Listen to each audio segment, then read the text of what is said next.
ഗുരുർബ്രഹ്മാ ഗുരുർവിഷ്ണു ഗുരുർദേവോ മഹേശ്വരഃ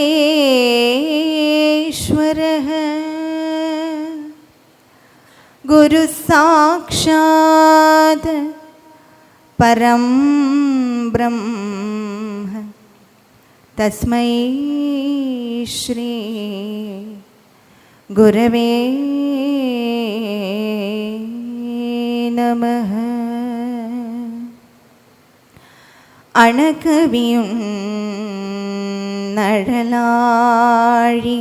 അണകവിയുന്നഴലാഴിയാഴുമിന്നിൽ പ്രണയമുദിച്ചു കവിഞ്ഞു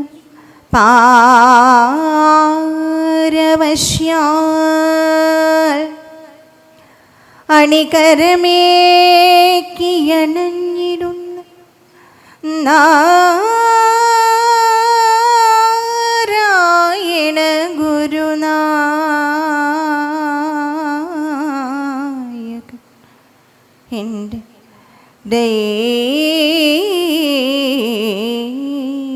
ദൈവമല്ലോ. ജയനാരായണ ഗുരുപ്രിയേ ശിവഗിരീശ്വരീ ശാരദേ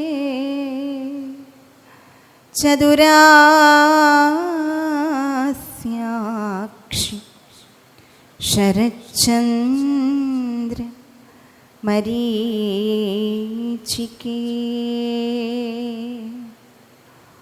ഓം സഹനാവവതു സഹനോ ഭുനക്തു സഹ വീര്യം കരവാവഹൈ തേജസ്വിനാവധീതമസ്തു മാ വിദ്വിഷാവഹൈ.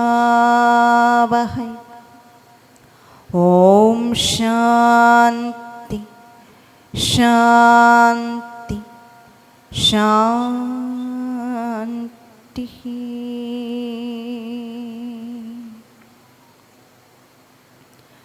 ലോകജനതയുടെ അജ്ഞാനമാകുന്ന തിമിരത്തെ ജ്ഞാനമാകുന്ന കൺമഷി പുരട്ടി അവരുടെ കണ്ണുകളെ തുറപ്പിച്ച്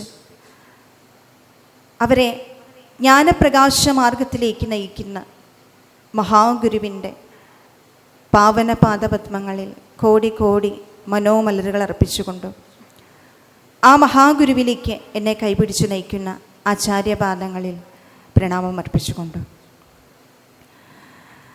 ഈ മഹത് വേദിയുടെ അധ്യക്ഷപദം അലങ്കരിക്കുന്ന ബ്രാഞ്ച് നമ്പർ 1793 മലയാറ്റൂർ കിഴക്ക് SNDP ശാഖായോഗത്തിൻ്റെ പ്രസിഡന്റ് ശ്രീ MP വിനയകുമാർ അവറുകൾ, ഈ ധന്യമായ വേദി ഭദ്രദീപം കൊളുത്തി ഉദ്ഘാടനം ചെയ്ത് സംഗീതവും ജ്ഞാനവും കലർന്ന ഭാഷയിൽ നമുക്ക് ജ്ഞാനോപദേശം നൽകിയ ശ്രീ ശങ്കരാചാര്യ സംസ്കൃത സർവകലാശാല കാലടിയുടെ vice chancellor doctor K Geethakumari അവർകൾ, അഡ്മിനിസ്ട്രേറ്റീവ് അംഗം കുന്നത്തുനാട് SNDP യൂണിയൻ ശ്രീ വിപിൻ കോട്ടക്കുടി അവർകൾ, കുന്നത്തുനാട് യൂണിയൻ സമിതി youth movement president advocate Anand Omanakuttan അവർകൾ, ഒക്കൽ ഗുരുനാരായണ ധർമ്മപ്രചാരക പ്രചരണ സഭയുടെ പ്രതിനിധിയായി ഇവിടെ എത്തിച്ചേർന്നിരിക്കുന്ന ശ്രീ MB ജയപ്രകാശ് അവർകൾ, തുറവൂർ SNDP ശാഖായോഗം പ്രസിഡന്റ് ശ്രീ KT ഷാജി അവർകൾ, Devaswom joint secretary Shri AC Rajappan അവർകൾ, ശാഖാ പഞ്ചായത്ത് കമ്മിറ്റി അംഗം ശ്രീ CC വിജയൻ അവർകൾ, ദേവസ്വം അസിസ്റ്റന്റ് സെക്രട്ടറി ശ്രീ ജിതിൻ മോഹൻ അവർകൾ, ശാഖാ പഞ്ചായത്ത് കമ്മിറ്റി അംഗം ശ്രീ KT സത്യൻ അവർകൾ, ഒക്കൽ SNDP ശാഖയുടെ പ്രസിഡന്റ് ശ്രീ MB രാജൻ അവർകൾ, ശാഖാ internal auditor Shri MS Dhananjayan അവർകൾ, ശാഖായോഗം സെക്രട്ടറി ശ്രീ OP ഉദയൻ അവർകൾ, ദേവസ്വം സെക്രട്ടറി ശ്രീ MP ഹരി അവർകൾ, vice president Shri KG Sudhakaran അവർകൾ, മറ്റ് വേദിയിലും സദസ്സിലും ഇരിക്കുന്ന വിശിഷ്ട വ്യക്തികൾ, മംഗളഭാരതി ആശ്രമം മഠാധിപതി മാതാ ജ്യോതിർമതി മയി മാതാജി, ഈ ഗുരുജ്ഞാന സരണിയിൽ മഹാഗുരുവിൻ്റെ ജ്ഞാനത്തെ സമ്പാദിക്കുന്നതിനായി ഇവിടെ എത്തിച്ചേർന്നിട്ടുള്ള സുഹൃത്തുക്കളെ, ആത്മമിത്രങ്ങളെ, ഇന്ന് ഗുരുജ്ഞാന സരണിയുടെ 3-ാമത് ദിവസമാണ്. ഇന്നത്തെ ദിവസത്തിന് നൽകിയിരിക്കുന്ന പേര് കരുണാർദ്രം. നമ്മൾ സംസാരിക്കുന്ന വിഷയം സുഗേയം ഗുരുനാരായണീയം. അപ്പം ഇതൊരു ജ്ഞാനമാർഗമാണ് അല്ലേ, അതുകൊണ്ട് തന്നെയാണ് അതിന് ഗുരുജ്ഞാന സരണി എന്ന് പേരിട്ടിരിക്കുന്നത്. അപ്പോൾ ഓരോ ദിവസവും ഗുരുവിനെക്കുറിച്ചുള്ള ജ്ഞാനം നമ്മൾ സമ്പാദിക്കുകയാണ്. അപ്പം അതിലേറ്റവും ധന്യമായ ഒരു വേദിയായിട്ട് തന്നെ ഞാൻ ഇതിനെ കാണുന്നു. ആ സന്തോഷം നിങ്ങളോട് ആദ്യം തന്നെ അറിയിക്കുകയാണ്. ഞാൻ സാധാരണഗതിയിൽ ഈ ഭദ്രദീപ പ്രകാശനമൊക്കെ നടക്കുന്ന സമയത്ത് പിറകിലേക്ക് മാറി നിൽക്കുന്ന ഒരാളാണ്. പക്ഷേ ടീച്ചറോടൊപ്പം നിൽക്കുന്നത് ഒരു അഭിമാനമായിട്ട് തന്നെ ഞാൻ കരുതുകയാണ്. കാരണം മറ്റൊന്നുമല്ല,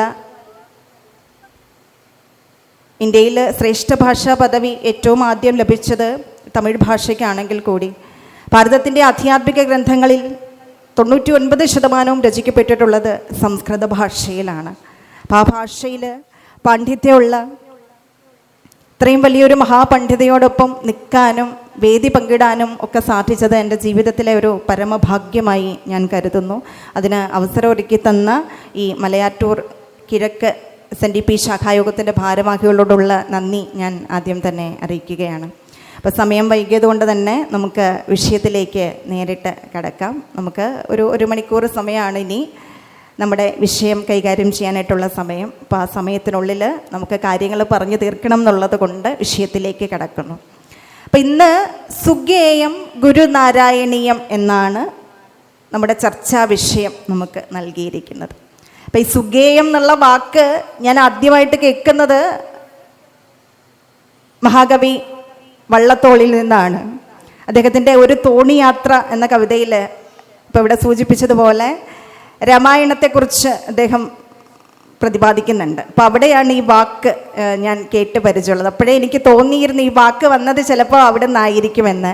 കാവ്യം സുഗേയം കഥരാഘവീയം കർത്താവു തുഞ്ചത്തുളവായ ദിവ്യൻ ചൊല്ലുന്നതോ ഭക്തിമയ സ്വരത്തിൽ ആനന്ദലബ്ധിക്കിനി എന്തു വേണ്ടു. രാമായണത്തെക്കുറിച്ച്, രാമായണത്തെ അതിൻ്റെ പരമകോടിയിലേക്ക് അഥവാ അതിൻ്റെ ലക്ഷ്യമായിട്ടുള്ള ആത്മാനന്ദത്തിലേക്ക് എത്തിക്കുവാനായിട്ട് വളരെയധികം പങ്കുവഹിച്ചിട്ടുള്ള ഒരാളാണ് തുഞ്ചത്താചാര്യൻ. അത് ആ ഭാഷയിൽ, ആ കാവ്യഭാഷയിൽ അവതരിപ്പിച്ചതിനെ കുറിച്ചാണ് അവിടെ പറഞ്ഞിട്ടുള്ളത്. അപ്പോൾ സുഗേയം, ഗേയം എന്ന് പറഞ്ഞാൽ പാടത്തക്ക വിധത്തിലുള്ളത് എന്നാണ് അതിൻ്റെ വാക്യാർത്ഥം വരുന്നത്. സുഗേയം എന്ന് പറഞ്ഞാൽ നന്നായിട്ട് പാടത്തക്ക വിധത്തിലുള്ള ഗുരുനാരായണീയം. നാരായണീയം എന്നാൽ നാരായണനെ സംബന്ധിക്കുന്നത്, അഥവാ ഗുരുനാരായണീയം എന്ന് പറഞ്ഞാൽ നാരായണ ഗുരുവിനെ സംബന്ധിക്കുന്നത്. അപ്പോൾ ഒരു സംഗീതം കേൾക്കുക. അപ്പം ടീച്ചർ ഓരോ കീർത്തനങ്ങളും പാടിയപ്പോൾ നമ്മൾ കുറച്ച് സമയത്തേക്ക് അതിൻ്റെ ആഴങ്ങളിലേക്ക് കടന്നുപോയി അല്ലേ. അപ്പം നല്ല സംഗീതം കേൾക്കുമ്പോൾ നമ്മുടെ മനസ്സിനുണ്ടാകുന്ന ഒരു ആനന്ദം ഉണ്ടല്ലോ. അപ്പം ആ ആനന്ദം നമുക്ക് ലഭിക്കത്തക്ക തരത്തിലുള്ള ഒന്നാണ് മഹാഗുരു നമുക്ക് പകർന്നു നൽകിയിരിക്കുന്ന ജ്ഞാനമാർഗം. ഗുരുവിൻ്റെ ജ്ഞാനം, ഗുരു കാട്ടിത്തരുന്ന ജ്ഞാനപാത നമ്മളെ ആനന്ദത്തിലേക്ക്, അത് ചെറിയ ആനന്ദമൊന്നുമല്ല. ഗുരു തന്നെ പറയുന്നുണ്ട്, ആനന്ദക്കടൽ പൊങ്ങിത്താനേ പായുന്നിതാ പരന്നൊരു പോൽ. ആനന്ദത്തിൻ്റെ ഒരു കടല് നമ്മുടെ ഉള്ളിൽ ഇങ്ങനെ മറിഞ്ഞു വരും. അതെന്തുകൊണ്ട് മാത്രമേ ആ ആനന്ദത്തിൽ നിന്നുള്ള, അഥവാ ആനന്ദക്കടലിൽ നിന്നുള്ള ജലത്തെ നമുക്ക് പാനം ചെയ്യാൻ പറ്റൂ? ജ്ഞാനം കൊണ്ടതിലേറി പാനം ചെയ്യുന്നു പരമഹംസജനം. ജ്ഞാനമാകുന്ന പാത്രം കൊണ്ട് മാത്രമേ ആ ആനന്ദക്കടലിൽ നിന്ന് ജലത്തെ മുക്കിയെടുത്ത് നമുക്ക് പാനം ചെയ്യാൻ സാധിക്കും. അങ്ങനെ ജ്ഞാനാബ്ധിയിൽ മുങ്ങി ആനന്ദം ലഭിച്ചവരെ വിളിക്കുന്ന പേരാണ് പരമഹംസൻ. ഹംസം എന്ന് പറഞ്ഞാൽ എന്താണ്? അരയന്നം അല്ലേ. അരയന്നത്തിൻ്റെ സ്വഭാവം എന്താണ്?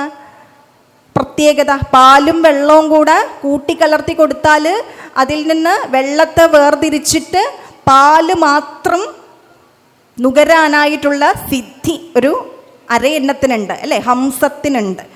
അതുപോലെ തന്നെ നിത്യമായതിനെയും അനിത്യമായതിനെയും, അഥവാ സദ്വസ്തുവിനെയും ദുർവസ്തുവിനെയും കൂട്ടിക്കലർത്തി കൊടുത്താൽ അതിൽ നിന്ന് സത്തിനെ മാത്രം നുകരാൻ സാധിക്കുന്നവനെ ആനന്ദലബ്ധി ഉണ്ടാവും എന്നാണ് പറയുന്നത്. ശ്രീനാരായണ ഗുരുവിനെ ശ്രീനാരായണ പരമഹംസൻ എന്ന് വിളിക്കാറുണ്ട്. അപ്പം ആ നിത്യാനിത്യ വസ്തു വിവേകം നമുക്ക് ഉണ്ടാക്കിത്തരാൻ മഹാഗുരു ശ്രമിച്ചിട്ടുണ്ട്. അത് മഹാഗുരുവിൻ്റെ ജ്ഞാനസരണിയിലേക്ക് കടന്നു ചെല്ലുമ്പോൾ നമുക്ക് മനസ്സിലാകും. അപ്പോൾ ഗുരുനാരായണീയം എന്നാണ് അടുത്ത വാക്കുള്ളത് അല്ലേ. ഗുരുവിൻ്റെ അർത്ഥം ടീച്ചർ നമുക്ക് വളരെ വിശദമായിട്ട് പറഞ്ഞു തന്നു അല്ലേ. ഗു എന്നാൽ ഇരുട്ട്, രു എന്നാൽ രോധിക്കുന്നത് അഥവാ ശത്രു അല്ലേ. ഇരുട്ടിനെ രോധിക്കുന്നവൻ അഥവാ ഇരുട്ടിനെ രോധിച്ച് നമ്മളെ പ്രകാശമാർഗത്തിലേക്ക് നയിക്കുന്നവനാണ് ഗുരു. വ്യാസമഹർഷിയുടെ ഭാഷയിൽ പറഞ്ഞാൽ അജ്ഞാനതിമിരാന്ധസ്യ ജ്ഞാനാഞ്ജനശലാകയാ ചക്ഷുരുന്മീലിതം യേന തസ്മൈ ശ്രീ ഗുരവേ നമഃ. അജ്ഞാനതിമിരാന്ധസ്യ, അജ്ഞാനമാകുന്ന തിമിരത്തിൽ നിന്ന് ജ്ഞാന അഞ്ജനശലാകയ, ജ്ഞാനമാകുന്ന കൺമഷി പുരട്ടി ചക്ഷുർ ഉന്മീലിതം, ഉന്മീലനം ചെയ്യുക എന്ന് പറഞ്ഞാൽ എന്താണ്? തുറക്കുക. നമ്മുടെ ചക്ഷുസ്സുകളെ തുറപ്പിക്കുന്നവനാണ് ഗുരു.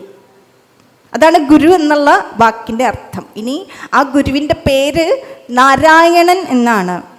ചെമ്പഴന്തിയിൽ വയൽവാരത്ത് വീട്ടിൽ മാടനാശാനും കുട്ടിയമ്മയ്ക്കും ഒരു ഉണ്ണി ഉണ്ടായപ്പോൾ ആ ഉണ്ണിക്ക് അവർ നൽകിയ പേര് നാരായണൻ എന്നായിരുന്നു.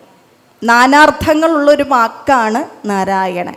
നാരായണൻ എന്ന് നമ്മൾ വിശേഷിപ്പിക്കുന്നത് മഹാവിഷ്ണുവിനെയാണ് അല്ലേ. അപ്പം നാരം എന്ന വാക്കിന് ധാരാളം വാക്യാർത്ഥങ്ങളുണ്ട്. അതിലൊന്ന് ജലം എന്നാണ്.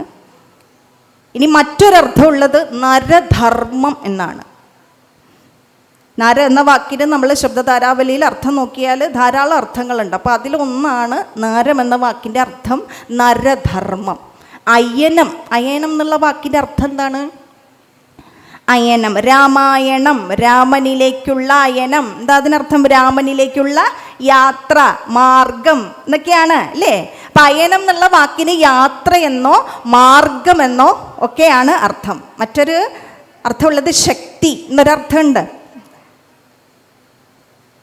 ജ്യോതി എന്നൊരർത്ഥമുണ്ട്. ഇങ്ങനെ ധാരാളം അർത്ഥങ്ങളുള്ള വാക്കാണ് അയനം. അപ്പം ഇവിടെ നരധർമ്മത്തിലൂടെ ധർമ്മമാർഗത്തെ കാട്ടിത്തന്ന് ആത്മജ്യോതിസിലേക്ക് നയിക്കുന്നവനാണ് നാരായണൻ. അതാണ് നാരായണൻ എന്ന പദത്തിന് നമുക്ക് നൽകാവുന്ന ഒരു വ്യാഖ്യാനം. നോക്കൂ, മാടനാശാനും കുട്ടിയമ്മയും ആ കുട്ടിക്ക് ഒരു പേരിട്ടപ്പോൾ അതെത്രമാത്രം ഈ ശ്രീനാരായണ ഗുരുവിലേക്ക് വന്ന് പഠിച്ചിരിക്കുന്നു, അതെത്രമാത്രം അന്വർത്ഥമായി വന്ന് ഭവിച്ചിരിക്കുന്നു എന്ന് നോക്കൂ. നരധർമ്മ മാർഗത്തിലൂടെ, അഥവാ ഒരു മനുഷ്യൻ ചരിക്കേണ്ടുന്ന ധർമ്മമാർഗത്തെ നമുക്ക് കാട്ടിത്തന്ന ആത്മജ്യോതിസിലേക്ക്, ഗുരുവിൻ്റെ ഭാഷയിൽ പറഞ്ഞാൽ ആഴമേറുന്ന ഈശ്വരൻ്റെ മഹസ്സാകുന്ന ആഴിയിലേക്ക് നമ്മളെ നയിക്കുന്നവനാണ് നാരായണൻ. അതൊരു ഗുരുവായി നിന്നുകൊണ്ട്, ഇരുട്ടിനെ രോധിച്ചുകൊണ്ട്, അഥവാ അജ്ഞാനമാകുന്ന അന്ധകാരത്തെ ഇല്ലായ്മ ചെയ്തുകൊണ്ട് നമ്മുടെ കണ്ണിലേക്ക് ജ്ഞാനമാകുന്ന കൺമഷി പുരട്ടി നമ്മുടെ കണ്ണുകളെ തുറപ്പിച്ചുകൊണ്ട് ആത്മജ്യോതിസിലേക്ക് നമ്മളെ നയിക്കുന്നവൻ.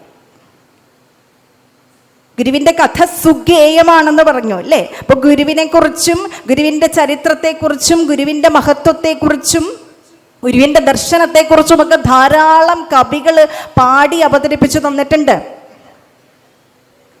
കേരളത്തിലെ മഹാകവികളൊക്കെ ശ്രീനാരായണ ഗുരുവിനെ കുറിച്ച് പാടിയിട്ടുണ്ട്.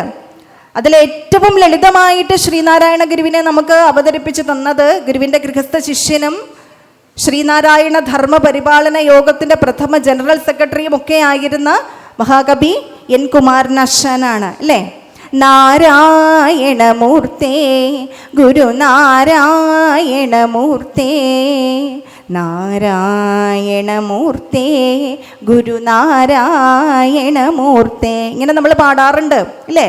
അപ്പം അവിടെ ഗുരുവിനെ അന്വേഷിച്ചാൽ ഗുരു ആരാണെന്ന് മനസ്സിലാകുന്ന ആശാൻ പറഞ്ഞിരിക്കുന്നത്, ആരായുകിലന്ധത്വമൊഴിച്ചാദിബഹസിൻ നേരാം വഴി കാട്ടും ഗുരുവല്ലോ പരദൈവം, ആരാധ്യനതോർത്തിടുകിൽ ഞങ്ങൾക്കവിടുന്ന നാരായണമൂർത്തേ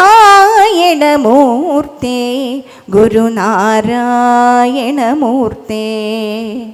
ആരായുകിൽ, ഗുരുവിനെ അന്വേഷിച്ചാൽ, ഗുരു ആരാണെന്നാണ് നമുക്ക് മനസ്സിലാവുക? അന്ധത്വമൊഴിച്ച് ആദിമഹസ്സിൻ നേരാം വഴി കാട്ടും ഗുരുവല്ലോ പരദൈവം. എന്താ മഹസ് എന്നുള്ള വാക്കിൻ്റെ അർത്ഥം? അത് ആശാൻ പറഞ്ഞ മാത്രമല്ല, ഗുരു പറഞ്ഞ് നമ്മൾ കേട്ടിട്ടുണ്ട്. മഹസ് എന്നൊരു വാക്ക് അല്ലേ? എവിടെയാ? ആഴമേറും നിൻമഹസ്സാം ആഴിയിൽ ഞങ്ങളാകവേ, ആഴണം വാഴണം നിത്യം, വാഴണം വാഴണം സുഖം. ആഴമേറും നിൻ മഹസ്സാം ആഴിയിൽ ഞങ്ങളാകവേ, അല്ലയോ ദൈവമേ, നിന്റെ മഹസ്സാകുന്ന ആഴിയിൽ ഞങ്ങളാകവേ ആഴണം, വാഴണം നിത്യം, വാഴണം വാഴണം സുഖം അല്ലേ? ആത്യന്തികമായ സുഖം ഉണ്ടാകണമെങ്കിൽ ഞങ്ങൾക്ക് എന്ത് വേണം? ഞങ്ങൾ നിന്റെ മഹസ്സാകുന്ന ആഴിയിലാകവേ ആഴണം. അപ്പം അതുപോലെ തന്നെ ഇവിടെ ആശാനും പറഞ്ഞിരിക്കണം, ആദി മഹസ്സിൻ നേരാം വഴി കാട്ടും ഗുരുവല്ലോ പരദൈവം. മഹസ് എന്നുള്ള വാക്കിൻ്റെ അർത്ഥം പ്രകാശം, ജ്യോതി എന്നൊക്കെയാണ്. അപ്പം ആദി മഹസ് എന്ന് പറഞ്ഞാലോ, ആദിമമായ മഹസ്, നമ്മൾ എവിടെ നിന്നാണോ വന്നത് അതിനെയാണ് നമ്മൾ ആദി മഹസ് എന്ന് വിളിക്കുക. ശ്രീനാരായണ ഗുരുസ്വാമി തൃപാദങ്ങൾ ഈ വാക്ക് ഉപയോഗിച്ചിരിക്കുന്നത് ഏത് കൃതിയിലാണ്? ദൈവദശകത്തിലാണ് അല്ലേ? ദൈവത്തെ കുറിക്കുന്ന 10 ശ്ലോകങ്ങൾ അടങ്ങുന്ന പദ്യമായ ദൈവദശകത്തിലാണ്. ദൈവദശകത്തിന്റെ അവസാനത്തെ ശ്ലോകമാണ് അല്ലേ? അത് ആരംഭിക്കുന്നത് എവിടെ നിന്നാണ്? ദൈവമേ എന്നുള്ള വാക്കിന്നല്ലേ? എന്താണ് ദൈവം എന്നുള്ള വാക്കിന്റെ അർത്ഥം? ദിവ് എന്ന സംസ്കൃത ധാതുവിൽ നിന്നാണ് ദൈവം എന്നുള്ള പദം ഉണ്ടായിട്ടുള്ളത്. അപ്പൊ ദിവ് എന്നുള്ള വാക്കിന്റെ അർത്ഥം എന്താണ്? പ്രകാശിക്കുക എന്നാണ്, അല്ലെങ്കിൽ പ്രകാശം എന്നാണ്. അപ്പൊ ദൈവത്തിന്റെ സ്വരൂപമായി ഋഷിവര്യന്മാർ നമുക്ക് കാട്ടിത്തരുന്നത് തത് ജ്യോതിഹി, അങ്ങനെയാണ് ഉപനിഷത്തുകളിൽ ഋഷിവര്യന്മാർ ദൈവത്തിന് കൊടുത്തിരിക്കുന്ന നിർവചനം. അത് ജ്യോതി സ്വരൂപനാകുന്നു, പ്രകാശ സ്വരൂപനാകുന്നു. അപ്പോൾ ആ പ്രകാശത്തിലേക്ക്, ആ ആത്മപ്രകാശത്തിലേക്കുള്ള നേരായ മാർഗം കാട്ടിത്തരുന്ന പരമദൈവമാണ് ഗുരു എന്നാണ് ആശാൻ ഗുരുവിനെ നമുക്ക് അവതരിപ്പിച്ച് തന്നിരിക്കുന്നത്. ഇത് തന്നെയല്ലേ നാരായണൻ എന്ന പദം കൊണ്ട് ഉദ്ദേശിക്കുന്നത്? എന്തുകൊണ്ടായിരിക്കും ഈ ഗുരുസ്തവം എന്ന പേരോടുകൂടി നമ്മൾ പ്രാർത്ഥിക്കുന്ന ഈ പ്രാർത്ഥനയുടെ അവസാനം നാരായണമൂർത്തേ എന്ന് അവസാനിപ്പിക്കാൻ കാര്യം എന്തായിരിക്കും? നാരായണൻ എന്ന പദത്തിൻ്റെ അർത്ഥം അത് തന്നെയാണ്. അജ്ഞാനത്തെ ഒഴിച്ച്, അഥവാ അജ്ഞാന അന്ധകാരത്തെ ഇല്ലായ്മ ചെയ്ത് ആദിമഹസ്സിലേക്കുള്ള നേരായ മാർഗം കാട്ടിത്തരുന്നവനെന്നാണ് നാരായണൻ എന്ന പദത്തിൻ്റെ അർത്ഥം. നരധർമ്മത്തിലേക്ക് നമ്മളെ അയനം ചെയ്യിപ്പിക്കുന്നവൻ, ധർമ്മമാർഗത്തെ നമുക്ക് കാട്ടിത്തരുന്നവൻ. അപ്പോൾ ആ ശ്രീനാരായണ ഗുരുവിൻ്റെ ധർമ്മമാർഗത്തിൻ്റെ പ്രത്യേകത, അപ്പം ഇത് ഭാരതമാണ്. ഈ ഭാരതം ഋഷിമാരുടെ നാടാണ്, മുനിമാരുടെ നാടാണ്. ഇപ്പം ഈ കേരളത്തിൽ തന്നെ നിങ്ങളുടെ തൊട്ടടുത്ത സ്ഥലത്ത് തന്നെ ഒരു ഋഷിയുടെ ജന്മം കൊണ്ട് വ്രജനഹാരിണിയായി തീർന്ന ഭൂമിയാണല്ലേ കാലടി. ടീച്ചർ ഇപ്പോൾ അവിടെ നിന്നാണ് വരുന്നത് അല്ലേ. അപ്പോൾ ഋഷിമാരുടെ നാടാണ് ഭാരതം. അപ്പോൾ ആ ഋഷിമാരിൽ വെച്ച് ഈ നാരായണ ഋഷിക്ക് എന്തെങ്കിലും പ്രത്യേകത ഉണ്ടോ എന്നതിനെക്കുറിച്ചാണ് നമ്മൾ ചർച്ച ചെയ്യുന്നത്. ഒരു ഗുരു നമുക്ക് ജ്ഞാനമാർഗത്തെ ഉപദേശിച്ച് നൽകുന്നു, ധർമ്മമാർഗത്തെ ഉപദേശിച്ച് നൽകുന്നു. അപ്പോൾ ഈ ശ്രീനാരായണ ഗുരുവിൻ്റെ ധർമ്മമാർഗത്തിൻ്റെ ഒരു പ്രത്യേകത, ഇവയിൽ 2 തരത്തിലുള്ള മാർഗങ്ങളും ഒത്തൊരുമിച്ച് ചേർന്നിട്ടുണ്ട് എന്നുള്ളതാണ്. അഥവാ ജ്ഞാനത്തെ പകർന്നു നൽകുന്നവരാണ് ഗുരുക്കന്മാർ, വിദ്യയെ പകർന്നു നൽകുന്നവർ. അപ്പം ഈ വിദ്യ തന്നെ 2 തരത്തിലുണ്ട്. പരാവിദ്യ, അപരാവിദ്യ, ഇങ്ങനെ 2 തരത്തിലുള്ള വിദ്യകളുണ്ട്. സ്വാമി തൃപാദങ്ങൾ ആത്മോപദേശ ശതകത്തിൽ അത് കൃത്യമായിട്ട് നമുക്ക് വിവരിച്ചും തരുന്നുണ്ട്. പരയുടെ പാലു നുകർന്ന ഭാഗ്യവാന്മാർക്ക് 1,000,000 ആണ്ടൊരൽപ്പനേരം അറിവപര പ്രകൃതിക്കധീനമായാൽ അരനൊടി 1000 ആണ്ടുപോലെ തോന്നും. പരയുടെ പാല് നുകർന്ന ഭാഗ്യവാന്മാർക്ക് 1,000,000 ആണ്ട് ഒരൽപ്പനേരം. അറിവ് അപരപ്രകൃതിക്കധീനമായാൽ അരനൊടി 1000 ആണ്ട് പോലെ തോന്നും. അപ്പം ഇത് വിശദീകരിക്കുന്നതിന് മുമ്പ് എന്താണ് പര അപര എന്ന് നമുക്കൊന്ന് നോക്കാം.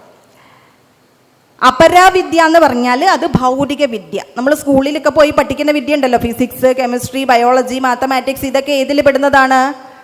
അപരാവിദ്യയിൽ പെടുന്നതാണ്. എന്നാൽ പരാവിദ്യ അത് പഠിക്കാൻ കുറച്ചുകൂടി എളുപ്പമാണ്, പക്ഷെ ആരും ശ്രമിക്കില്ല. ഈ പരാവിദ്യയെ നമുക്കൊന്ന് നിർവചിക്കാമെന്ന് വെച്ചാൽ അതിന് ഗുരുവിൻ്റെ സഹായം തേടിയാൽ, ശ്രീനാരായണ ഗുരുവിൻ്റെ സഹായം തേടിയാൽ ഈ പരാവിദ്യ എന്താണെന്ന് ഗുരുവിനോട് ചോദിച്ചാൽ, നമ്മുടെ ജീവിതത്തിൽ നമുക്ക് എന്ത് സംശയം ഉണ്ടായാലും അതൊക്കെ നമുക്ക് ഗുരുവിനോട് ചോദിക്കാം കേട്ടോ. അത് ആത്മീയ വിഷയങ്ങളായിക്കൊള്ളട്ടെ, ഭൗതിക വിഷയങ്ങളായിക്കൊള്ളട്ടെ. ഈ 2 വിഷയത്തിലും ഒരു മനുഷ്യൻ ഉണ്ടാകാവുന്ന എല്ലാ സംശയങ്ങളുടെയും ദൂരീകരണം നടത്തി തന്നിട്ട് തന്നെയാണ്. അത് എഴുതി വെച്ചോ അല്ലെ തൻ്റെ ശിഷ്യന്മാരോട് പറഞ്ഞു കൊടുത്ത് എഴുതിപ്പിച്ചു വെച്ചോ ഒക്കെ ചെയ്തതിന് ശേഷമാണ്, അത് ഈ നൂറ്റാണ്ടിന് വേണ്ടിയിട്ട് മാത്രമല്ല, ഇനി വരാൻ പോകുന്ന നൂറ്റാണ്ടുകൾക്ക് കൂടി ആവശ്യമുള്ള കാര്യങ്ങൾ ഒക്കെ ഇവിടെ എഴുതി വെച്ചിട്ട് തന്നെയാണ് ശ്രീനാരായണ ഗുരുസ്വാമി തൃപാദങ്ങൾ തൻ്റെ തിരുവുടൽ വെടിഞ്ഞിട്ടുള്ളത്. അപ്പോൾ പരാവിദ്യ എന്ന് പറഞ്ഞാൽ എന്താണ്? അഥവാ പരാവിദ്യയുടെ മറ്റൊരു വാക്കാണ് ബ്രഹ്മവിദ്യ. ഈശ്വരനെ കുറിച്ചുള്ള അറിവ് എന്നൊക്കെ നമുക്ക് സാധാരണ ഭാഷയിൽ പറയാം. അപ്പോൾ ഈ പരാവിദ്യ എന്ന് പറഞ്ഞാൽ എന്താണെന്ന് ചോദിച്ചാൽ ഗുരു പറയും അത് 2 ചോദ്യങ്ങൾക്കുള്ള ഉത്തരമാണ്. അതെന്തായിരിക്കും ആ 2 ചോദ്യങ്ങൾ? ഈ പരാവിദ്യയുടെ പ്രാധാന്യത്തെ വിവരിച്ചുകൊണ്ട് 5 ശ്ലോകങ്ങളിലായിട്ട് ഗുരു എഴുതിയ കൃതിയാണ് ബ്രഹ്മവിദ്യാ പഞ്ചകം. നിത്യാനിത്യവിവേകതോ ഹി നിതരാം നിർവേദമാപദ്യ സത് വിദ്വാനത്ര ശമാധി ഷട്കലസിതസ്യാൻ മുക്തികാമോ ഭുവി പശ്ചാത് ബ്രഹ്മവിദുത്തമം പ്രണതി സേവാദ്യേ പ്രസന്നം ഗുരും പൃച്ഛേത്കോഹമിദം കുതോ ജഗതിതി സ്വാമിൻ വദത്വം പ്രഭോ. ഇങ്ങനെയാണ് ബ്രഹ്മവിദ്യാ പഞ്ചകം ആരംഭിക്കുന്നത്. അപ്പം ഇതിൽ ഗുരു പറയുന്നു, നിർവചിച്ചു തരികയാണ് പരാവിദ്യ അഥവാ ബ്രഹ്മവിദ്യയെ. അത് രണ്ട് ചോദ്യങ്ങൾക്കുള്ള ഉത്തരമാണ്. എന്താ ഒന്നാമത്തെ ചോദ്യം? കോ അഹം എന്ന് പറഞ്ഞ എന്താ? കോ അഹം, അഹം എന്ന് പറഞ്ഞ ഞാൻ ആരാണ്? അടുത്ത ചോദ്യം എന്താണ്? കുതോ ജഗതിതി, ഈ പ്രപഞ്ചം എവിടെ നിന്നുണ്ടായി, അല്ലെങ്കിൽ ഈ പ്രപഞ്ചത്തിന്റെ ഘടന എന്താണ്? ഈ രണ്ട് ചോദ്യങ്ങൾക്ക് പിറകെയുള്ള അനുസന്ധാനമാണ് എന്ത്? പരാവിദ്യ അഥവാ ആത്മവിദ്യ. ആത്മാവിനെ അനുസന്ധാനം ചെയ്യാനുള്ള മാർഗമാണ് ഈ പരാവിദ്യ. ഇനി അപരാവിദ്യ എന്ന് പറഞ്ഞാൽ എന്താണ്? ഭൗതിക വിദ്യ. അപ്പൊ സാധാരണഗതിയിൽ സന്യാസിമാര്, ഗുരുക്കന്മാര് ഒക്കെ നമുക്ക് കാട്ടി തന്നിട്ടുള്ള മാർഗം ധർമ്മമാർഗമാണെങ്കിൽ കൂടി ആ ധർമ്മമാർഗത്തിൽ ഏറ്റവും മുൻതൂക്കം കൊടുത്തിട്ടുള്ളത് ഇതിൽ ഏത് വിദ്യക്കാണ്? പരാവിദ്യക്കാണോ അപരാവിദ്യക്കാണോ? പരാവിദ്യയാണ് ഏറ്റവും നല്ലതെന്ന് ഗുരു പറയുന്നു അല്ലേ? പരയുടെ പാല് നുകർന്ന ഭാഗ്യവാന്മാർക്ക് എന്താണ്? 1000 ആണ്ട് ജീവിച്ചാലും അത് കുറച്ച് നിമിഷം കൊണ്ട് കഴിഞ്ഞു പോയല്ലോ എന്നൊരു തോന്നലുണ്ടാവും. എന്നാലോ അപരപ്രകൃതിക്ക് അധീനമായാൽ അരനൊടി 1000 ആണ്ട് പോലെ തോന്നും. ഇപ്പം നമ്മളിവിടെ പ്രഭാഷണം കേൾക്കാൻ വന്നിരിക്കുകയാണ് അല്ലേ? വന്നിരിക്കുമ്പോൾ ഓരോ 5 മിനിറ്റ് കഴിയുമ്പോൾ നമ്മൾ വാച്ചിലേക്ക് നോക്കൂ, ഓ ഇത് തീരുന്നില്ലല്ലോ എന്നൊരു തോന്നൽ നമുക്കുണ്ടാവും. എന്നാൽ ഇവിടെ പ്രദർശിപ്പിക്കുന്നത് ഒരു നല്ല നാടകമോ അതല്ലെങ്കിൽ ഒരു നല്ല ഗാനമേളയോ ഒക്കെ ആണെങ്കിൽ അതൊരു 2.5 മണിക്കൂർ നീണ്ടു നിൽക്കുന്ന ഒരു നല്ല ഗാനമേള നടക്കുന്നു എന്ന് വിചാരിക്കാം. അപ്പം ആ ഗാനമേള 2.5 മണിക്കൂർ ഉണ്ടെങ്കിൽ കൂടി ഇത് ഇത്ര വേഗം തീർന്നോ എന്നൊരു തോന്നൽ നമുക്ക് ഉണ്ടാവില്ലേ? എന്തായിരിക്കും അതിന് കാരണം? നമുക്ക് ഇതിനേക്കാൾ ആനന്ദം നൽകുന്നത് അതാണ്. അപ്പൊ പരയുടെ പാല് നുകർന്നുള്ള പ്രയോജനം എന്താണ്? ജീവിതം ആനന്ദകരമാക്കാം. സംഗായൻ വിപ്രചര പ്രശാന്ത മനസ്സ. സംഗായൻ, പാട്ടും പാടി പ്രശാന്ത മനസ്കനായിട്ട് ഈ ജീവിതം ജീവിച്ചു തീർക്കാൻ നമുക്ക് പറ്റും, ആത്മീയ വിദ്യ നമ്മുടെ കൂടെ ഉണ്ടെങ്കിൽ.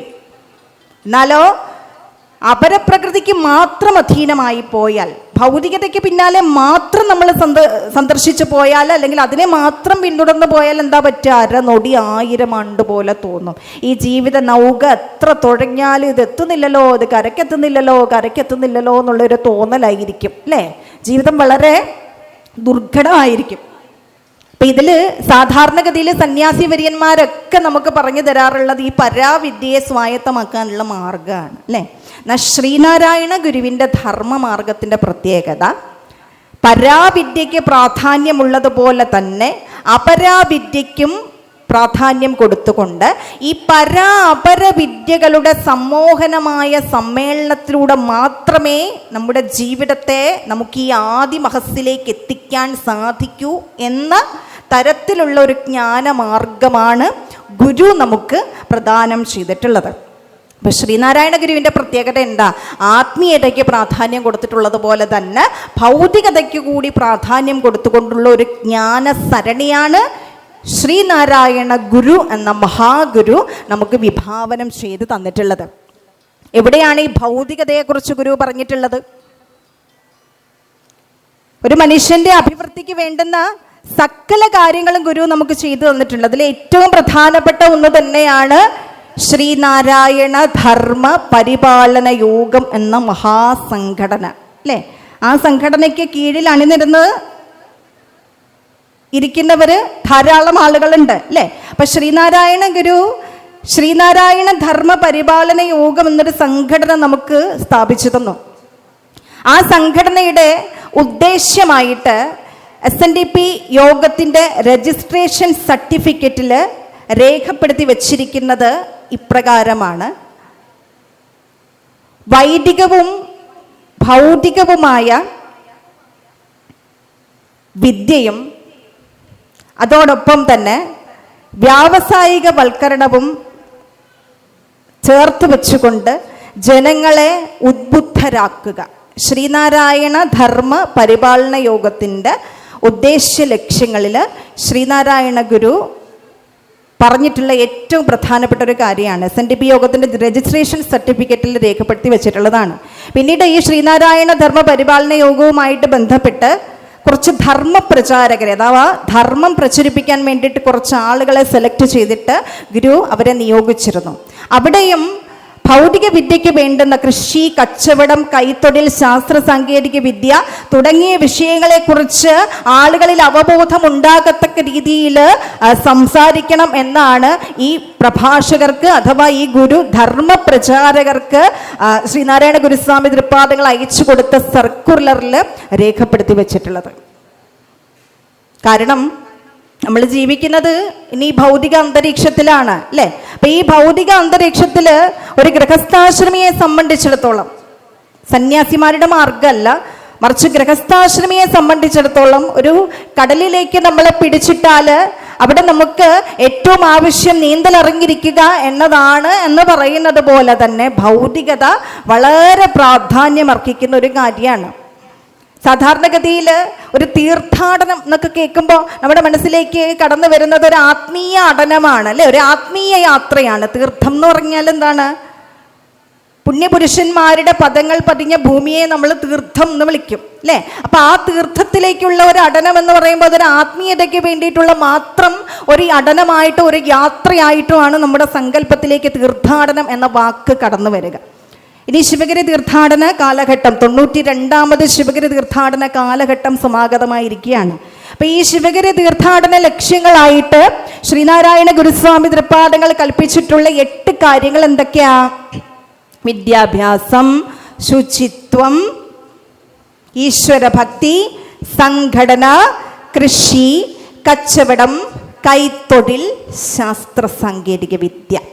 ഇതാണ് ആ 8 ലക്ഷ്യങ്ങൾ അല്ലേ?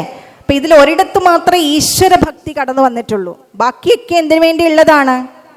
വിദ്യാഭ്യാസം എന്ന് പറയുമ്പോൾ അവിടെ ഭൗതികവും ആത്മീയവുമായ വിദ്യാഭ്യാസം ഉണ്ട് കേട്ടോ, രണ്ടും കൂടി അതിൽ പെടുന്നുണ്ട്.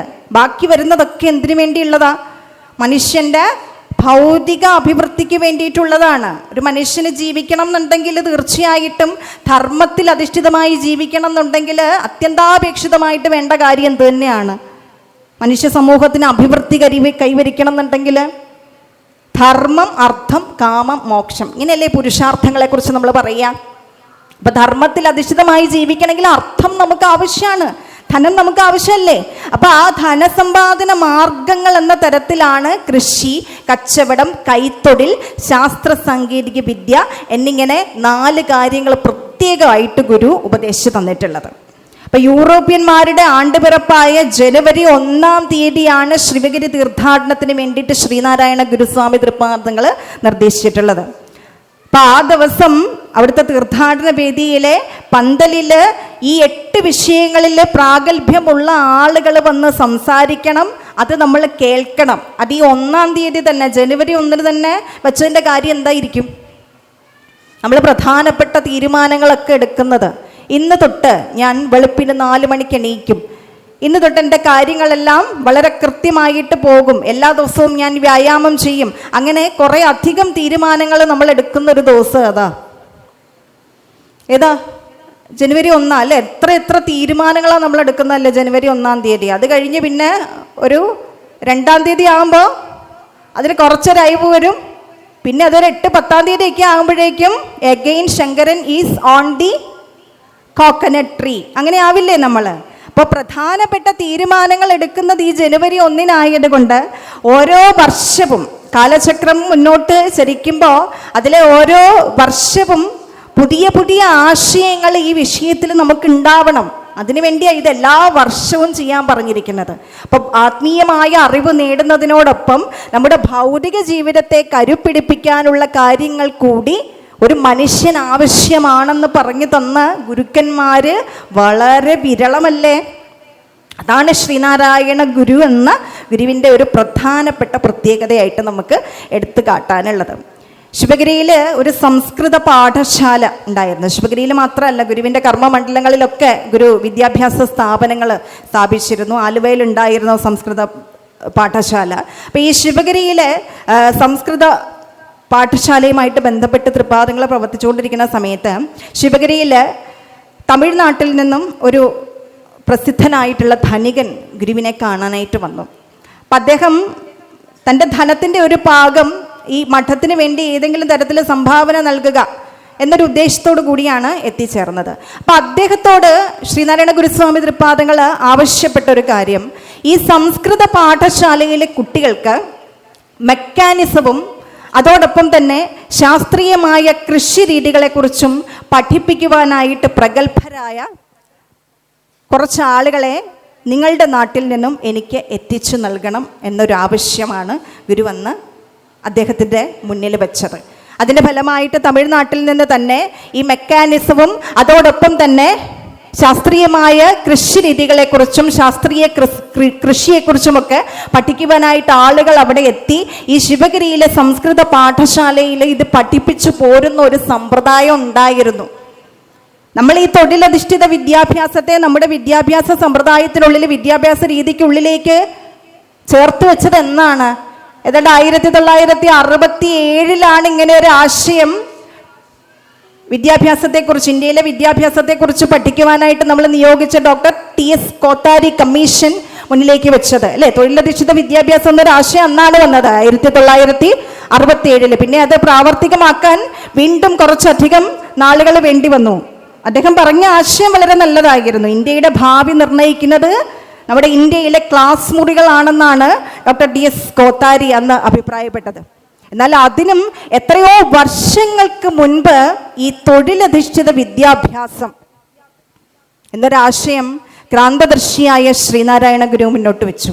അതുപോലെ ശാസ്ത്ര സാങ്കേതിക വിദ്യ എന്നൊരു പദം, അതേക്കുറിച്ച് ആലോചിക്കുന്നു. നമ്മളൊക്കെ ആലോചിച്ച് തുടങ്ങുന്നതിനും എത്രയോ കാലം മുൻപാണ് സ്വാമി തൃപ്പാദങ്ങൾ അതിവിടെ അവതരിപ്പിച്ചു എന്നൊന്ന് ആലോചിച്ച് നോക്കൂ. വ്യവസായവും കൃഷിയും ഒക്കെ പുരോഗമിക്കണമെങ്കിൽ അതോടൊപ്പം ശാസ്ത്ര സാങ്കേതിക വിദ്യ ആവശ്യമാണെന്ന് ക്രാന്തദർശിയായ ഗുരു നേരത്തെ തന്നെ മുന്നിൽ കണ്ടിരുന്നു. ക്രിസ്തുമത വിശ്വാസികൾക്ക് കന്യകാസ്ത്രീ മഠം പോലെയുള്ള മഠങ്ങളുണ്ട് അല്ലേ. അപ്പം അതുപോലൊരു മഠം വനിതകൾക്ക് വേണ്ടിയിട്ട് തുടങ്ങണമെന്നൊരു ആവശ്യം ശിവഗിരിയിൽ അവതരിപ്പിക്കപ്പെട്ടു. അപ്പം ആ സമയത്തും തൃപ്പാദങ്ങൾ പറഞ്ഞൊരു അഭിപ്രായം ഇപ്രകാരമാണ്: സ്ത്രീകൾക്ക് തുന്നൽ പണികളും അതോടൊപ്പം കൈത്തൊഴിലുകളും എപ്രകാരമാണ് ധനം വിനിയോഗം ചെയ്യേണ്ടത് എന്നതിനെക്കുറിച്ചും ശിശു സംരക്ഷണത്തെക്കുറിച്ചും പഠിപ്പിക്കുന്ന പാഠശാലകളാണ് ആവശ്യം. അങ്ങനെയൊരു പാഠശാലയാണ് ഗുരു തൻ്റെ ആശയത്തിൽ മുന്നോട്ട് വെച്ചത്. മഠം എന്നതിന് പകരം ഇങ്ങനെയൊരു ആശയമാണ് ഗുരു മുന്നോട്ട് വെച്ചത്. ഇരിങ്ങാലക്കുടയിൽ ഒരു ക്ഷേത്രം സ്ഥാപിക്കുന്നതുമായിട്ട് ബന്ധപ്പെട്ട് ആളുകൾ ഗുരുവിനെ സമീപിച്ചപ്പോൾ അപ്പോഴും അവരോട് തൃപ്പാദങ്ങൾ നിർദ്ദേശിച്ചത് ഇപ്പോൾ ക്ഷേത്രങ്ങളല്ല നിങ്ങൾക്ക് ആവശ്യം, മറിച്ച് വ്യവസായശാലകളും അതോടൊപ്പം തന്നെ ഒരു തൊഴിലധിഷ്ഠിത വിദ്യാഭ്യാസ സ്ഥാപനവുമാണെന്നാണ്. ഗുരുവിൻ്റെ ആ വാക്കുകൾ അവർ ശിരസ വഹിക്കുകയും ചെയ്തു. അപ്പം ആത്മീയതയ്ക്ക് മാത്രമല്ല ഭൗതികതയ്ക്കും ശ്രീനാരായണ ഗുരു ദർശനത്തിൽ ഇത്രയധികം പ്രാധാന്യമുണ്ടായിരുന്നു എന്ന് കാണിക്കാൻ വേണ്ടിയിട്ടാണ് ഞാൻ ഇത്രയും കാര്യങ്ങൾ നിങ്ങളുടെ മുന്നിൽ അവതരിപ്പിച്ചത്. അപ്പോൾ ഇത് ഗുരുവിൻ്റെ ജ്ഞാനമാർഗത്തിൻ്റെ അഥവാ ഗുരു നമുക്ക് കാട്ടിത്തരുന്ന ജ്ഞാനസരണിയുടെ ഒരു ഭാഗമാണ്. അപ്പം ഈ ഭൗതികതയോടൊപ്പം തന്നെ ആത്മീയത കൂടി കൂട്ടിക്കലർത്തിയെങ്കിലും മാത്രമേ ജീവിതത്തിൽ ഉണ്ടാവുന്ന പ്രതിസന്ധികളെ തരണം ചെയ്ത് നമുക്ക് മുന്നോട്ട് പോവാൻ പറ്റൂ. അപ്പം അതുകൊണ്ട് ഭൗതികതയോടൊപ്പം തന്നെ ആത്മീയ മാർഗവും സ്വാമി തൃപ്പാദങ്ങൾ നമുക്ക് ഉപദേശിച്ചു നൽകി. എന്തിനു വേണ്ടിയിട്ടാണ് നമ്മൾ ഈ ആത്മീയതയെ നമ്മുടെ ജീവിതത്തോടൊപ്പം ചേർക്കുന്നത്?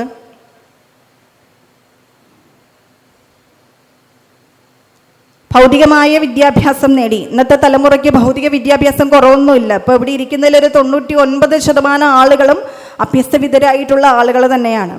എന്നാൽ പോലും ജീവിതത്തിലെ പ്രതിസന്ധികൾ വരുമ്പോൾ അതിനെ നേരിടാൻ പറ്റാതെ മുന്നിലൊരു മതിൽ വന്ന് നിൽക്കുന്നത് പോലുള്ളൊരു അനുഭവം, അതിനെ തരണം ചെയ്യാൻ പറ്റാതെ ഈ സംസാര സാഗരത്തിൽ പെട്ടുഴലുന്നവരാണ് നമ്മൾ 100% ആളുകളും അല്ലേ. അപ്പം ഈ സംസാര സാഗരത്തെ തരണം ചെയ്യാനുള്ള മാർഗമാണ് ഗുരു കാട്ടിത്തന്ന ആത്മീയ പാതയിൽ നിറച്ചിരിക്കുന്നത്. സംസാര സാഗരത്തെ തരണം ചെയ്യാൻ എന്തു വേണം? ആഴമേറും നിൻമഹസ ആഴിയിൽ ഞങ്ങളാകവേ ആഴണം, വാഴണം നിത്യം, വാഴണം വാഴണം സുഖം. ഈശ്വരനിലേക്ക് നമ്മൾ സഞ്ചരിച്ചേ മതിയാകൂ അല്ലേ. അപ്പം ആ മാർഗത്തെ നമ്മൾ വിളിക്കുന്ന പേരെന്താ? ഭക്തിമാർഗം എന്നല്ലേ. എന്താണ് ഭക്തിമാർഗം? ഭക്തി ഭക്തി എന്നുള്ള വാക്കിൻ്റെ അർത്ഥം എന്താണ്?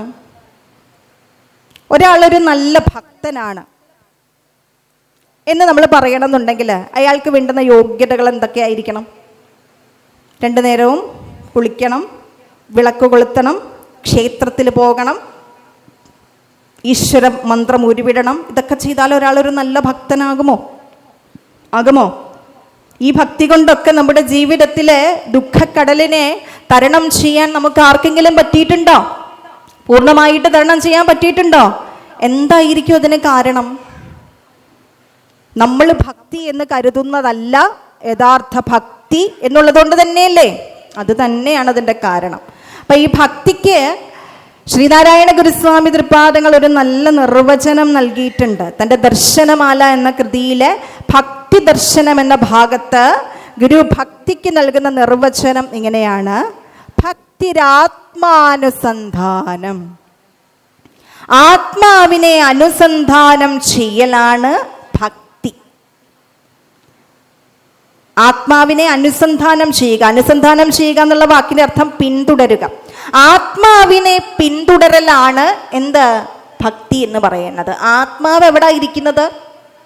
ആത്മാവ് എവിടെ ഇരിക്കുന്നത്? മണ്ണും ജലം കനലും അമ്പരമോടു കാറ്റും എണ്ണിപ്പിടിച്ചറയിലിട്ടെരിയും കൊളുത്തി ദണ്ഡപ്പെടുത്തും ഒരു ദേവതയിങ്കൽ നിന്നെൻ പിണ്ടത്തിനമൃതു നൽകി വളർത്ത ശംഭോ. ഒരു ജീവിയുടെ സൃഷ്ടിയെക്കുറിച്ച് വളരെ സരളമായിട്ട് സരളാദ്വയ ഭാഷ്യകാരൻ എന്ന് ഗുരു ശങ്കരാചാര്യ സ്വാമികളെ വിളിച്ചിട്ടുണ്ട്. എന്നാൽ ആ അദ്വൈതത്തെ എല്ലാവർക്കും മനസ്സിലാകുന്ന ഭാഷയിൽ സരളമായിട്ട്, കുറച്ചുകൂടി സരളമായിട്ട് ശ്രീനാരായണ ഗുരുസ്വാമി എന്ന മഹാഗുരു നമുക്ക് അവതരിപ്പിച്ച് തന്നിരിക്കുകയാണ്. പ്രാഥമിക വിദ്യാഭ്യാസം പോലും ഇല്ലാത്ത ഒരാൾക്കും മനസ്സിലാകുന്ന ഭാഷയിൽ ഗുരു ഈ ആത്മാനുസന്ധാനത്തെ നമുക്ക് അവതരിപ്പിച്ച് തന്നിരിക്കുന്നു. അതാണ് ഗുരുവിൻ്റെ വാക്കുകളുടെ ഒരു പ്രത്യേകത. ഇവിടെ മണ്ണ്, ജലം, കനല്, അമ്പരം, കാറ്റ് എന്നിവ എണ്ണിപ്പിടിച്ച് അറയിലിട്ട് എരിയും കൊളുത്തി എന്ന് പറഞ്ഞിരിക്കുന്നത് എന്താണ്? ഒരു ജീവിയുടെ സൃഷ്ടി എങ്ങനെ ഈശ്വരൻ നടത്തുന്നു എന്നാണ് ഇവിടെ പറഞ്ഞിരിക്കുന്നത്. മണ്ണ്, ജലം, കനല്, അമ്പരം, കാറ്റ്. എന്താണ്? മണ്ണ് ഭൂമി അല്ലേ? ജലം വെള്ളം അല്ലേ? പിന്നെ കനല് അഗ്നി, പിന്നെ അമ്പരം ആകാശം, കാറ്റ് വായു. ഇവരെ നമ്മൾ എന്താ വിളിക്കുക? പഞ്ചഭൂതങ്ങൾ അല്ലേ? അപ്പൊ ഈ പഞ്ചഭൂതങ്ങളെ ഒരു പ്രത്യേക അനുപാതത്തിൽ എണ്ണിപ്പിടിച്ച് ഒരു ശരീരത്തെ നിർമ്മിച്ച് അതിനുള്ളിലേക്ക് ദൈവത്തിന്റെ സ്വരൂപം എന്താന്നാ പറഞ്ഞത്? പ്രകാശം അല്ലേ എന്നല്ലേ പറഞ്ഞത്? അപ്പൊ ആ ചൈതന്യത്തിന്റെ, ആ പ്രകാശ സ്വരൂപനായ ദൈവം തൻ്റെ ചൈതന്യത്തിന്റെ ഒരു അംശത്തെ കൂടി അതിനുള്ളിലേക്ക് കടത്തിവിടുമ്പോഴാണ് അതൊരു ജീവിയായി, ഒരു ഭ്രൂണമായി, ഒരു ഉരുവായി, ഒരു ശരീരമായി മാറുന്നത് അല്ലേ? അങ്ങനെ ഒരു മനുഷ്യന്റെ ഉള്ളിലേക്ക് 4-5 മാസം ഒരുപോൾ നയനങ്ങൾ വച്ചു കാലന്റെ കയ്യിൽ അണയാതെ വളർത്തി നീയെ. ഗുരു പറയാണ്, അമ്മയുടെ ഗർഭപാത്രത്തില് 4-5 മാസം 9 മാസം കിടന്ന് വളർന്ന് വീണ്ടും പുറത്തേക്ക് വന്ന് വീണ്ടും വളർന്ന് ഈ ഇരിക്കുന്ന നമ്മൾ ഓരോരുത്തരുമാക്കി നമ്മളെ മാറ്റുന്നതും ഇപ്പോഴും നമ്മളെ ചലിപ്പിച്ചുകൊണ്ടിരിക്കുന്നതും ആരാണ്? അന്ന് നമ്മുടെ ഉള്ളിലേക്ക് ദൈവം കൊളുത്തിവിട്ട ആ എരിയാണ്. അത് ശാസ്ത്രത്തിന് പോലും നിഷേധിക്കാൻ പറ്റാത്തൊരു കാലഘട്ടത്തിലേക്ക് നമ്മൾ എത്തിയില്ലേ? ശാസ്ത്രം ആത്മീയതയ്ക്ക് യാതൊരു വിധത്തിലുള്ള പ്രാധാന്യവും കൊടുക്കുന്നില്ല. എന്നാൽ പോലും ഒരു വസ്തുവിന് മാസ് അഥവാ പിണ്ഡത്തെ നൽകുന്ന അദൃശ്യമായ ഒരു കണികയുണ്ടെന്നും ആ കണികയ്ക്ക് അവർ നൽകിയ പേരെന്താണ്? ദൈവകണം. ഇംഗ്ലീഷിൽ എന്താ പറയുക? Higgs boson. ഏതാണ്ട് 2014-16 കാലഘട്ടത്തിലൊക്കെ നമ്മുടെ വാർത്താ മാധ്യമങ്ങളിലൊക്കെ നിറഞ്ഞു നിന്നിരുന്നൊരു പദമായിരുന്നത് ഹിഗ്സ് ബോസോൺ അഥവാ ദൈവകണം. ഒരു വസ്തുവിന് പിണ്ഡം അഥവാ മാസ് നൽകുന്ന അദൃശ്യമായ ഒരു കണിക അതിനുള്ളിൽ ഒളിഞ്ഞു കിടപ്പുണ്ട് എന്ന് ശാസ്ത്രജ്ഞന്മാർ കണ്ടെത്തി. അപ്പോൾ ആത്മീയതയെ നിഷേധിക്കാൻ അവർക്ക് സാധിക്കുന്നില്ല. ദൈവം എന്ന പദത്തിന് മറ്റൊരർത്ഥമുണ്ട് കേട്ടോ. ദ്യോവിൽ വസിക്കുന്നവൻ എന്നൊരർത്ഥമുണ്ട്. ദ്യോവ് എന്ന് പറഞ്ഞാൽ ആകാശം. ആകാശം എന്തിനെ കുറിക്കുന്നതാണ്? ശൂന്യതയെ കുറിക്കുന്നതാണ് അല്ലേ? അപ്പൊ ശൂന്യതയിലും വസിക്കുന്നവൻ. ശൂന്യത ഇരിക്കുന്നത് എവിടെയാ? ശൂന്യത എന്ന് പറയുന്ന ഒന്നുണ്ടോ? നമ്മുടെ എല്ലാം ശരീരം കോശങ്ങൾ കൊണ്ട് നിർമ്മിതമാണ്. നമ്മൾ സ്കൂളിൽ പഠിച്ചിട്ടുണ്ട്. നമ്മൾ കാണുന്ന എല്ലാ വസ്തുക്കളും നിർമ്മിച്ചിട്ടുള്ളത് എന്തുകൊണ്ടാണ്? അണുക്കൾ കൊണ്ടാണ്, അഥവാ ആറ്റംസ് കൊണ്ടാണ് അല്ലേ? അപ്പൊ ആ ആറ്റത്തിനെ നമ്മൾ വീണ്ടും വിശ്ലേഷണം ചെയ്ത് നോക്കിയാൽ അതിനുള്ളിൽ എന്തൊക്കെയുണ്ട്? സബ് ആറ്റോമിക് പാർട്ടിക്കിൾസ് ഉണ്ട്. അതിനെ നമ്മൾ എന്താ വിളിക്കുക? ആറ്റത്തിനൊരു ന്യൂക്ലിയസ് ഉണ്ട്. ആ ന്യൂക്ലിയസിൽ എന്തുണ്ട്? പ്രോട്ടോൺ ഉണ്ട്, ന്യൂട്രോൺ ഉണ്ട്. പിന്നെ അതിനെ ചുറ്റിക്കൊണ്ട് ആരുണ്ട്? നെഗറ്റീവ് ചാർജുള്ള ഇലക്ട്രോണുകളുണ്ട് അല്ലേ? അപ്പൊ അതിനെ വീണ്ടും വിശ്ലേഷണം ചെയ്ത് നോക്കിയാൽ, ആറ്റത്തിന്റെ ന്യൂക്ലിയസിനെ വീണ്ടും വിശ്ലേഷണം ചെയ്ത് നോക്കിയാൽ എന്തെങ്കിലും കണ്ടെത്താനുണ്ടോ? അപ്പൊ അതിന് ആ ന്യൂക്ലിയസിന് മാസ് നൽകുന്ന വസ്തുവിനെയാണ് ഹിഗ്സ് ബോസോൺ അഥവാ ദൈവകണം എന്ന് അവര് വിളിച്ചത്, ശാസ്ത്രജ്ഞന്മാര് വിളിച്ചത്. അപ്പൊ അതും കടന്നു ചെല്ലുമ്പോൾ കിട്ടുന്നതിനെയാണ് നമ്മൾ ശൂന്യത എന്ന് പറയാ. അതിനുള്ളിൽ വസിക്കുന്നവനാണ് ദൈവം. അപ്പൊ ദൈവം എന്ന പദത്തിന് അത്രയും മഹിമാവിയർന്ന അർത്ഥമുള്ളൊരു വാക്കാണ് നമ്മുടെ ഋഷിവര്യന്മാര് നൽകിയിരിക്കുന്നത്. ആ പരമ്പൊരുളിൽ നൽകിയിരിക്കുന്നത് ദൈവം എന്ന പദം. അതെല്ലാവരും ഉപയോഗിക്കുന്നതാണെങ്കിൽ കൂടി അതൊരു സംസ്കൃത പദമാണ് എന്ന് മനസ്സിലാക്കുക. അപ്പൊ ഈ ആത്മീയതയെ നിഷേധിക്കാൻ നമുക്ക് സാധ്യമല്ല. അപ്പൊ എല്ലാ വസ്തുക്കളിലും സ്ഫുരിക്കുന്നത് ആ അദൃശ്യമായ ജ്യോതിസ്വരൂപമായ ആ കണമാണ് എന്നുള്ള കാര്യം വളരെ വ്യക്തമായിട്ട് നമുക്ക് മനസ്സിലായിട്ടുള്ള കാര്യമാണ്. ഇത് വേദങ്ങളിലും ഉപനിഷത്തുകളിലും പണ്ടേ ഋഷിവര്യന്മാർ പറഞ്ഞു വെച്ചിട്ടുണ്ട്. വ്യാസോച്ഛിഷ്ടം ജഗത് സർവം എന്ന് പറയും. ഇവിടെ ഉണ്ടായിട്ടുള്ള ശാസ്ത്ര സാങ്കേതിക വിദ്യയാണെങ്കിൽ കൂടി വേദങ്ങളിലും ഉപനിഷത്തുകളിലും പറഞ്ഞിട്ടില്ലാത്ത ഒരു കാര്യവും ലോകത്തുണ്ടായിട്ടില്ല എന്നാണ് അതിനർത്ഥം. ഇവിടെ ഉണ്ടായിട്ടുള്ള എല്ലാ അറിവുകളും വ്യാസന്റെ ഉച്ഛിഷ്ടമാണ് എന്ന് പറയുന്നു. വ്യാസമഹാമുനി അഥവാ ഋഷിവര്യന്മാർ നമുക്ക് നേരത്തെ തന്നെ പറഞ്ഞു തന്നിട്ടുള്ള കാര്യമാണ്. അപ്പൊ ആ കണികയെ വിളിക്കുന്ന പേരാണ്, നമ്മളെ പ്രകാശിപ്പിച്ചുകൊണ്ടിരിക്കുന്ന ആ സത്തയെ വിളിക്കുന്ന പേരാണ് ആത്മാവ് അല്ലേ? അപ്പോ ആ ആത്മാവിലേക്കുള്ള അയനം അഥവാ അനുസന്ധാനമാണ് ഭക്തി. അതിന് നമ്മുടെ ഉള്ളിലേക്ക് തിരിഞ്ഞു നോക്കണം. അപ്പൊ ഈ ദൈവഗണത്തെ ഗുരു ശ്രീനാരായണ ഗുരുസ്വാമി തൃപാദങ്ങൾ വിശേഷിപ്പിച്ചിരിക്കുന്ന വാക്ക് എന്താണെന്നറിയാമോ? കരു എന്നാണ്. ആ കരുവിനെ കണ്ടെത്തണമെങ്കിൽ എന്ത് ചെയ്യണം എന്നും ഗുരു പച്ച മലയാളത്തിലാണ് വ്യക്തമാക്കി തന്നത്. ധാരാളം ഋഷിവര്യന്മാർ ഈ ഒരു സിദ്ധാന്തം ഇവിടെ അവതരിപ്പിച്ചിട്ടുണ്ടെങ്കിലും ഒരു സാധാരണക്കാരന് മനസ്സിലാവുന്ന ഭാഷയിൽ, മലയാള ഭാഷയിൽ ഗുരു എന്ന ശ്രീനാരായണ ഗുരു എന്ന മഹാഗുരു ആ കരുവിനെ നമുക്ക് പഠിപ്പിച്ചു തന്നത് ഇങ്ങനെയാണ്. ആ കരുവിനെ സ്വായത്തമാക്കാൻ ചെയ്യേണ്ടത് എന്താണെന്ന് പഠിപ്പിച്ചു തന്നത് ഇങ്ങനെയാണ്. അറിവിലുമേറിയറിഞ്ഞിടുന്നവൻ തൻ ഉരുവിലുമൊത്തു പുറത്തുമുജ്വലിക്കും കരുവിനു കണ്ണുകളഞ്ചുമുള്ളടക്കി തെരുതെരെ വീണു വണങ്ങിയോതിടേണം.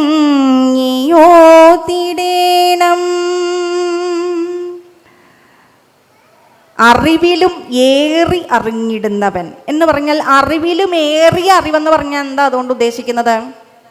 അറിവ് എന്ന് പറഞ്ഞാൽ എന്താ? സാധാരണ ഭൗതിക വിദ്യ, അതിന് നമുക്ക് അറിവ് എന്ന് വിളിക്കാം അല്ലേ? അപ്പൊ അറിവിലും ഏറിയ അറിവാണ് നമ്മളിപ്പോൾ പറഞ്ഞ ബ്രഹ്മജ്ഞാനം അഥവാ പരാവിദ്യ. അപ്പൊ ആ പരാവിദ്യയെ സ്വായത്തമാക്കുന്നവനാണ് അറിവിലും ഏറി അറിഞ്ഞിടുന്നവൻ. അവന്റെ ഉരുവിലും ഒത്തു പുറത്തും ഉജ്ജ്വലിക്കും. അവന്റെ ശരീരത്തിനകത്തും പുറത്തും എല്ലാം ഉജ്ജ്വലിക്കുന്ന കരുവിനെ കാണണം എന്നുണ്ടെങ്കിൽ കണ്ണുകൾ അഞ്ചും ഉള്ളടക്കി പഞ്ചേന്ദ്രിയങ്ങളെ എല്ലാം അടക്കി നിർത്തിക്കൊണ്ട് തെരുതെരെ വീണു വണങ്ങി ഓതിടേണം. വീണ്ടും വീണ്ടും വീണ്ടും അതിനെക്കുറിച്ച് അന്വേഷിച്ചു കൊണ്ടിരിക്കണം. അതിന് ഏറ്റവും പ്രധാനപ്പെട്ട ഒരു കാര്യമാണ് ഇന്ദ്രിയ നിഗ്രഹണം അഥവാ ഇന്ദ്രിയ നിയന്ത്രണം. ഈ ഇന്ദ്രിയങ്ങൾ ഉണ്ടെങ്കിൽ നമ്മൾ എപ്പോഴും പുറത്തേക്ക് മാത്രമേ നോക്കുള്ളൂ. നമ്മുടെ ഉള്ളിലേക്ക് നോക്കലാണ് ഭക്തി. അത് കുറച്ചുകൂടി വിശദമായിട്ടൊന്ന് പറഞ്ഞു തരികയാണെന്നുണ്ടെങ്കിൽ, നമ്മൾ വെറുതെ ഇരിക്കുന്ന സമയത്ത് നമ്മുടെ ഉള്ളിൽ ധാരാളം ചിന്തകൾ, നമ്മൾ ചെറിയ പ്രായം തൊട്ട് മനുഷ്യനുണ്ടായ കാലം തൊട്ട് അവൻ്റെ ഉള്ളിൽ, ചിലപ്പോൾ മറ്റ് ജീവജാലങ്ങളുടെ ഉള്ളിലും അങ്ങനെ ഒരു സംശയം ഉണ്ടായിരിക്കാം, എങ്കിൽ പോലും സംസാരിക്കാനും ചിന്തിക്കുവാനും ആശയവിനിമയം നടത്തുവാനുമൊക്കെ ഏറ്റവും അധികം കഴിവുള്ള ഒരു ജീവി എന്ന നിലയ്ക്ക് ഏറ്റവും അധികം അതേക്കുറിച്ച് ചിന്തിക്കുന്നത് മനുഷ്യനായിരിക്കും. എന്തൊക്കെ ചിന്തകൾ നമ്മുടെ ഉള്ളിലൂടെ കടന്നു പോയിട്ടുണ്ടായിരിക്കും? ഞാൻ എങ്ങനെയായിരിക്കും ഇങ്ങോട്ട് വന്നത് എന്ന് ചിന്തിക്കാത്തവരാരെങ്കിലും ഉണ്ടോ? എല്ലാ ദിവസവും സൂര്യൻ ഉദിക്കുകയും അസ്തമിക്കുകയും ചെയ്യുന്നതിൻ്റെ ഫലമായിട്ട് ഒരുപാട് കാലങ്ങൾ കടന്നു പോകുന്നു, ദിവസങ്ങൾ കടന്നു പോകുന്നു. നിങ്ങൾ ആലോചിച്ച് നോക്കിയിട്ടുണ്ടോ? യഥാർത്ഥത്തിൽ ഈ സൂര്യൻ ഉദിക്കുകയും അസ്തമിക്കുകയും ചെയ്യുന്നുണ്ടോ? ഉണ്ടോ? അങ്ങനെ ഒരു കാര്യമുണ്ടോ? ഈ സമയം എന്ന് പറയുന്ന ഒന്ന് തന്നെ ആരുണ്ടാക്കിയതാ? മനുഷ്യരുണ്ടാക്കിയതല്ലേ? കലണ്ടർ ഇല്ലായിരുന്നെങ്കിൽ ദിവസങ്ങൾ ഉണ്ടാകുമായിരുന്നോ? അതാരുണ്ടാക്കിയതാ? നമുക്കൊക്കെ എല്ലാ വർഷവും ബർത്ത്ഡേ ഉണ്ട്, വെഡ്ഡിങ് ആനിവേഴ്സറി ഉണ്ട്. ഇതൊക്കെ എങ്ങനെ വന്നു? കലണ്ടർ ഇല്ലെങ്കിൽ ബർത്ത്ഡേ ഉണ്ടോ? ഈ സമയം എവിടുന്ന് വന്നതാ?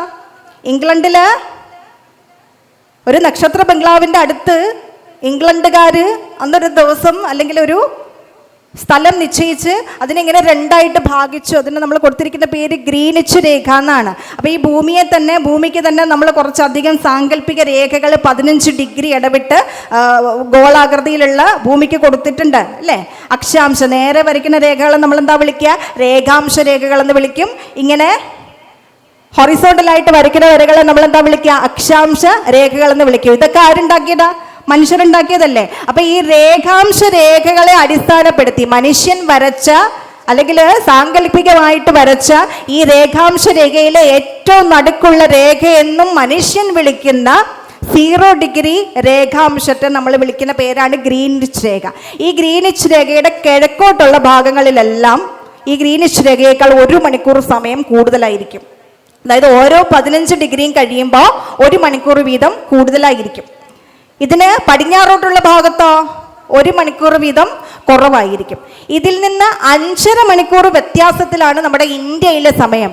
അതും 82.5 ഡിഗ്രി രേഖാംശം എന്ന് നമ്മൾ വിളിക്കുന്ന ആ രേഖ ഉള്ളത് എവിടെയാണ്? അലഹബാദിലാണ്. ഇന്ത്യയിലെ അലഹബാദിലാണ്. അപ്പോൾ ആ അലഹബാദിലുള്ള രേഖ വെച്ചിട്ടാണ് നമ്മൾ ഇന്ത്യയിലെ സമയം തീരുമാനിക്കുന്നത്. യഥാർത്ഥത്തിൽ ഈ സമയങ്ങളുണ്ടോ? ദിവസങ്ങളുണ്ടോ? ഇതൊന്നുമില്ല. ഓരോ ദിവസവും നമ്മൾ ഉണരുന്നു, ഒരു ദിവസം നമ്മുടെ തീരുന്നു അല്ലേ? ഇതിനനുസരിച്ച് ഈ പ്രപഞ്ചം ഓരോ ദിവസവും ചലിച്ചുകൊണ്ടിരിക്കുന്നു. ഭംഗിയുള്ള താമര, അതിനേക്കാൾ മനോഹരിയായ ആമ്പൽ, ഇവരൊക്കെ സൂര്യനും ചന്ദ്രനും തൊട്ടുണർത്തുന്നതനുസരിച്ച് വിരിയുകയും അതിനുശേഷം കൂമ്പുകയും ചെയ്യുന്നു. ഇതൊക്കെ എങ്ങനെ സംഭവിക്കുന്നു? ആലോചിച്ചിട്ടുണ്ടോ എപ്പോഴെങ്കിലും? ഉണ്ടോ?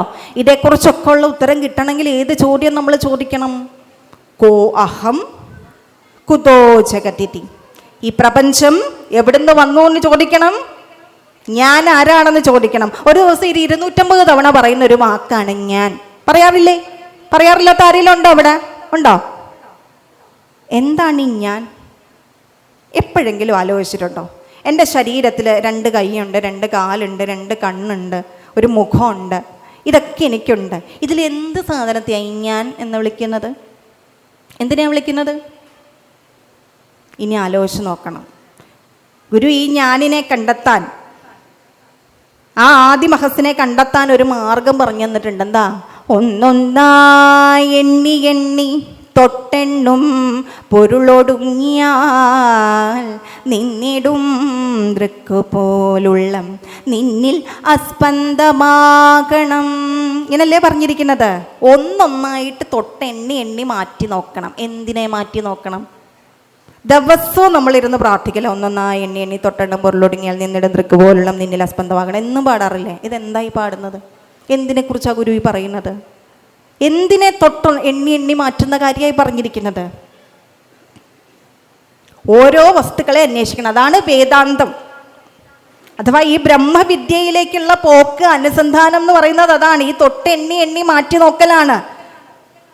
നമ്മൾ ഉടുത്തിരിക്കുന്ന വസ്ത്രം, ഗുരു പറയും വാസസ്സു തന്തുവിതു പഞ്ഞി ഇതാദിമൂലഭൂത പ്രഘാതം ഇതുമോർക്കുകിലി പ്രകാരം ബോധത്തിൽ നിന്നു വിലസുന്നു മരുസ്ഥലത്തു പാദസ്സു പോലെ പരമാവധി ബോധമത്രേ.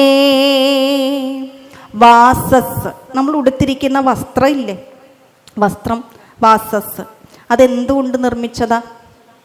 എന്തുകൊണ്ട് നിർമ്മിച്ചതാ? തന്തു. വാസസ് തന്തു. തന്തു എന്ന് പറഞ്ഞാൽ നൂല് അല്ലേ? ആ നൂല് എവിടുന്ന് വന്നു? ഇത് പഞ്ഞി. എവിടുന്ന് വന്നു? പഞ്ഞിയിൽ നിന്ന്. ഇനി പഞ്ഞി എവിടുന്ന് വന്നു? എവിടുന്ന് വന്നു? പരുത്തിച്ചെടിയിൽ നിന്ന്. പരുത്തിച്ചെടി എവിടുന്ന് വന്നു? എവിടുന്ന് വന്നു? ഭൂമിയിലുണ്ടായതാണ്. ഭൂമി എവിടുന്ന് വന്നു? പ്രപഞ്ചത്തിലുള്ളതാണ് അല്ലേ? പ്രപഞ്ചം എവിടുന്ന് വന്നു? എവിടുന്ന് വന്നു? നമ്മൾ പറഞ്ഞ ഈ ആദിമഹസിൽ നിന്ന് വന്നതാണ് അല്ലേ? ആ ആദിമഹസിൽ നിന്ന് വന്ന് അതിൽ നിലനിന്ന് അതിൽ നിന്ന് തിരികെ പോകുന്നു, അതിലേക്ക് തന്നെ തിരികെ പോകുന്നു. അങ്ങനെയല്ലേ ഈ പ്രപഞ്ചത്തിന്റെ ഘടന? ഇങ്ങനെ ഓരോ വസ്തുക്കളും തൊട്ട് എണ്ണി എണ്ണി മാറ്റി നോക്കിയാൽ നമ്മൾ എവിടാ ചെന്ന് നിൽക്കുക? ഈ ആദിമഹസിലാണ്. അതാണ് ഈ ഒന്നൊന്നായി എണ്ണി എണ്ണി തൊട്ടെണ്ണുന്ന കാര്യത്തെക്കുറിച്ച് ഗുരു പറഞ്ഞിരിക്കുന്നത്. ഈ തൊട്ടെണ്ണി എണ്ണി മാറ്റിയാൽ എന്ത് പറ്റുമെന്നാണ് പറഞ്ഞിരിക്കുന്നത്? പൊരുളുകളെല്ലാം ഒടുങ്ങിപ്പോകും. അവസാനം നിൽക്കുന്നത് എന്താ? നിന്നിടും ദൃക്ക്. ദൃശ്യങ്ങളെല്ലാം തൊട്ടെണ്ണി എണ്ണി മാറ്റി നോക്കിയാൽ അവസാനം നിൽക്കുന്നതിനെ വിളിക്കുന്ന പേരാണ് ദൃക്ക്. ദൃശ്യം എന്ന് പറഞ്ഞാൽ നമ്മുടെ കണ്ണുകൊണ്ട് അഥവാ നമ്മുടെ ഇന്ദ്രിയങ്ങൾ കൊണ്ട് നമുക്ക് ഗോചരമായിട്ടുള്ളതെല്ലാം ദൃശ്യങ്ങൾ തന്നെയാണ്. അപ്പം ആ ദൃശ്യങ്ങളുടെ എല്ലാം അടിസ്ഥാനത്തെക്കുറിച്ച് നമ്മൾ അന്വേഷിച്ച് എന്നാൽ അവസാനം നിൽക്കുന്ന എന്താണോ അതാണ് ദൃക്ക്. അത് മനസ്സിലായാൽ നമ്മുടെ ഹൃദയം അഥവാ നമ്മുടെ ഉള്ളം ഈശ്വരനിലേക്ക് അസ്പന്ദമാകും. അഥവാ ആഴമേറുന്ന ഈശ്വരനിലേക്ക് നമ്മൾ ചേർന്ന് നമ്മൾ ഈശ്വരന് ഒന്നാണെന്ന് നമ്മൾ മനസ്സിലാക്കും. അതാണ് ഗുരു പറഞ്ഞിരിക്കുന്നത് ഈ ഒന്നൊന്നായി എണ്ണി എണ്ണി തൊട്ടെണ്ണും പൊരുളൊടുങ്ങിയാൽ എന്ന വാക്കുകൾ കൊണ്ട് ഉദ്ദേശിച്ചിട്ടുള്ളത്. അപ്പം നമ്മൾ പറഞ്ഞു വന്നത് എന്തിനെക്കുറിച്ചാണ്? ഈ ഭക്തിയെക്കുറിച്ചല്ലേ? അപ്പം ഇതിൻ്റെ പേരാണ് ഭക്തി. അപ്പം അത് ആത്മാവിനെ അനുസന്ധാനം ചെയ്യലാണെന്ന് പറഞ്ഞാൽ അത് എപ്രകാരമാണ്? നമ്മൾ ഒരു ദിവസം ഈ പറഞ്ഞതുപോലെ വസ്ത്രത്തെ നമ്മളിപ്പോൾ അന്വേഷിച്ചതുപോലെ തന്നെ നമ്മൾ ഏറ്റവും കൂടുതൽ തവണ ഉച്ചരിക്കുന്ന ഒരു വാക്കാണ് ഞാൻ. എന്തിനെയാണ് ഈ ഞാൻ എന്ന് വിളിക്കുന്നതെന്ന് അന്വേഷിച്ച് നോക്കണം. ഓരോ ഇന്ദ്രിയങ്ങളെയും തൊട്ടെണ്ണി എണ്ണി മാറ്റി നോക്കണം. എൻ്റെ കയ്യാണോ ഞാൻ എന്ന് വിളിക്കുന്നത്? കയ്യെ നമുക്ക് എൻ്റെ കയ്യെന്ന് വിളിക്കുക, അല്ലാതെ ഇതിനെ ഞാൻ എന്ന് പറയാൻ പറ്റുമോ? ഇല്ല. കാല്, അതിനെയാണോ ഞാൻ എന്ന് വിളിക്കുക? ആണോ? അല്ല. പിന്നെ മനസ്സുണ്ട്, അതിനെയാണോ ഞാൻ എന്ന് വിളിക്കുക? അല്ല. എനിക്കൊരു ബുദ്ധിയുണ്ട്, ബുദ്ധിയുണ്ടോ? ഉണ്ട്. ആ ബുദ്ധിയാണോ ഞാൻ എന്ന് വിളിക്കുന്നത്? അല്ല. ഇങ്ങനെ തൊട്ടെണ്ണി എണ്ണി എണ്ണി എണ്ണി മാറ്റി നോക്കിയാൽ നമ്മൾ എവിടെ ചെന്ന് നിൽക്കും? മനോബുദ്ധ്യഹങ്കാര ചിത്താനിനാഹം ന ച ശ്രോത്രജിഹ്വേ ന ച ഘ്രാണനേത്രേ ന ച വ്യോമഭൂമിർ ന തേജോ ന വായു ചിദാനന്ദരൂപ ശിവോഹം ശിവോഹം ചിദാനന്ദരൂപ ശിവോഹം ശിവോഹം. ആര് പറഞ്ഞതാ? ആര് പറഞ്ഞ? ശങ്കരാചാര്യ സ്വാമികൾ പറഞ്ഞതാണ്. മനസ്സല്ല, ബുദ്ധിയല്ല, അഹങ്കാരമല്ല, ഇതൊന്നുമല്ല ഞാൻ. ഞാൻ പിന്നെ ആരാണ്? ചിദാനന്ദ രൂപ ശിവോഹം ശിവോഹം. സത്തും ചിത്തും ആനന്ദവുമായിരിക്കുന്ന ശിവനാണ് അഥവാ പരബ്രഹ്മമാണ്, അതല്ലെങ്കിൽ ഈശ്വരനാണ് ഞാൻ. ഇതല്ലേ വേദങ്ങളുടെ എല്ലാം സത്ത, ഉപനിഷത്തുകളുടെ എല്ലാം സാരം ഇതല്ലേ? അഹം ബ്രഹ്മാസ്മി, ഞാൻ ഈശ്വരനാകുന്നു അല്ലേ? തത്വമസി, അത് നീയാകുന്നു. ഞാൻ ഈശ്വരനാണെന്ന് മനസ്സിലാക്കിയാൽ എൻ്റെ അപ്പുറത്തിരിക്കുന്നവൻ്റെ ഉള്ളിലും ഇരിക്കുന്നത് ഈശ്വരനാണെന്ന തത്വത്തിലേക്ക് നമ്മൾ എത്തും. അപ്പോൾ പിന്നെ ഈ ശരീരബോധം നമുക്ക് ഇല്ലാതെ ആയിത്തീരും. അതുകൊണ്ടാണ് നമ്മുടെ മുന്നിൽ നമ്മൾ കാണുന്നതെല്ലാം നമ്മുടെ ഉള്ളിലിരിക്കുന്ന അതേ ചൈതന്യം തന്നെയാണെന്ന് ഋഷിവര്യന്മാർ നമുക്ക് പഠിപ്പിച്ചു തന്നത്. ഈ തത്വത്തെ സ്വാംശീകരിച്ചാൽ ഈ ജീവിതത്തെ നമുക്ക് സുഗമമായിട്ട് മുന്നോട്ട് കൊണ്ടുപോകാം എന്നാണ് പറയുന്നത്. എല്ലാം ഈശ്വരമയമാണെന്ന തിരിച്ചറിവ് നമുക്കുണ്ടായാൽ ജീവിതത്തിൽ ഒന്നും നഷ്ടപ്പെട്ടാലും നമുക്കതുകൊണ്ട് വലിയ ദുഃഖമൊന്നും ഉണ്ടാവില്ല. നമ്മൾ ഒരിക്കൽ അവിടേക്ക് തന്നെ ചെന്ന് ചേരാനുള്ളതാണെന്നുള്ള ഒരു ബോധം നമുക്കുണ്ടാവും. അമ്പുതിത്തിരയും തിരക്കുമിള പ്രവാഹവുമൊക്കെ ഓരമ്പുരാശിയതായടങ്ങിയൊടുങ്ങിടും പടി നിന്നിൽ നിന്ന് അമ്പ പൊങ്ങി മറിഞ്ഞുയർന്നു മറഞ്ഞിടുന്ന അഖിലാണ്ടവും അമ്പയാസകവർത്തമാന വിജന്മ ഷൺമുഖ പാഹിമാം. അമ്പുധി കടല് അല്ലേ, തിര, കടലിൽ നിന്ന് വരുന്ന തിര, അതിൽ നിന്ന് വരുന്ന പ്രവാഹം, ഇതൊക്കെ ജലമാണ് അല്ലേ. അപ്പം അത് ആ ജലത്തിലേക്ക് തന്നെ തിരികെ പോകുന്നത് പോലെ തന്നെ ഈശ്വരനിൽ നിന്ന് ഈശ്വരൻ ക്ഷണമാത്ര നേരം കൊണ്ട് ഈ പഞ്ചഭൂതങ്ങൾ കൊണ്ട് ശരീരത്തെ നിർമ്മിക്കുന്നു.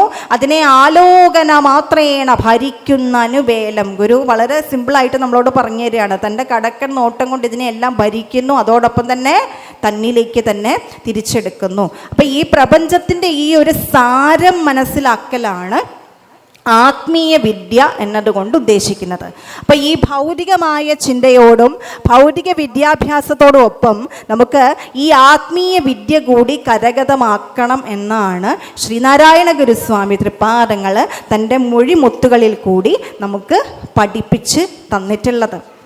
ഇത് സാധാരണക്കാരന് മനസ്സിലാകുന്ന ഭാഷയിൽ, ഇപ്പം ഞാൻ പറഞ്ഞ അദ്വൈത ദീപികയും ആത്മോപദേശ ശതകവും ദൈവദശകവും ഒക്കെ ഗുരുവിൻ്റെ വേദാന്ത കൃതികളാണ്. ഈ വേദാന്ത കൃതികളിൽ പറഞ്ഞിരിക്കുന്ന അതേ സാരം തന്നെ ഗുരു തൻ്റെ സ്തോത്ര കൃതികളിലും ഉൾപ്പെടുത്തിയിട്ടുണ്ട്. നമുക്ക് മനസ്സിലാകുന്ന ഭാഷയിൽ, നമ്മുടെ ഭാഷയിൽ നമ്മളോട് പറഞ്ഞു തന്നിട്ടുണ്ട് അല്ലേ. അപ്പം നിങ്ങൾ എല്ലാ ദിവസവും ആരാധിക്കുന്ന നിങ്ങളുടെ ദേവിയാണ് ദുർഗാദേവി അല്ലേ.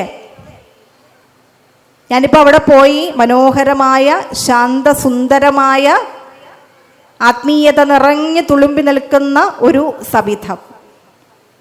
അപ്പം ഈ ദേവിയെ സ്തുതിച്ചുകൊണ്ട് ഗുരു 6 സ്തോത്രങ്ങളാണ് എഴുതിയിട്ടുള്ളത്.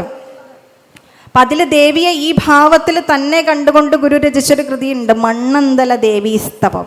അപ്പം അതിൽ ഈ ആത്മാനുസന്ധാനത്തെക്കുറിച്ച് തന്നെയാണ് ഗുരു നമുക്ക് പഠിപ്പിച്ചു തരുന്നത്. അതായത് ആത്മോപദേശ ശതകം നമ്മൾ വായിക്കുമ്പോൾ ഉണ്ടാകുന്ന അതേ എഫക്റ്റ് തന്നെയാണ് ഗുരുവിൻ്റെ മണ്ണന്തല ദേവീസ്തവം എന്ന കൃതി പഠിക്കുമ്പോഴും നമുക്ക് ഉണ്ടാകുന്നത്.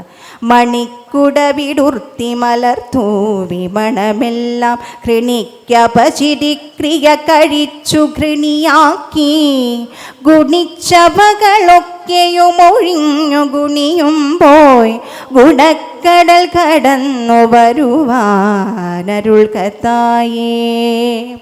പ്രഭാരൂപയാം നിൻ പ്രകാരം നിനച്ചാൽ പ്രഭാരം കെടും ഹൃത്പ്രസാദാലവർക്കും പ്രസാദിക്കുമെല്ലാവനും ത്വത്പ്രസാദാൽ പ്രയാസം സമസ്തം പ്രയാതീവ ദൂരം. പ്രഭാരൂപയാം നിൻ പ്രകാരം നിനച്ചാൽ. പ്രഭാരൂപ എന്തായിരിക്കും പറഞ്ഞിരിക്കുന്നതിന് അർത്ഥം? ദൈവം എന്നുള്ള പദത്തിൻ്റെ അർത്ഥം എന്താന്നാ പറഞ്ഞത്? പ്രകാശസ്വരൂപൻ അല്ലേ. അപ്പം ഇവിടെ ദേവിയെയും കണ്ടിരിക്കുന്നത് എന്തായിട്ട് തന്നെയാ?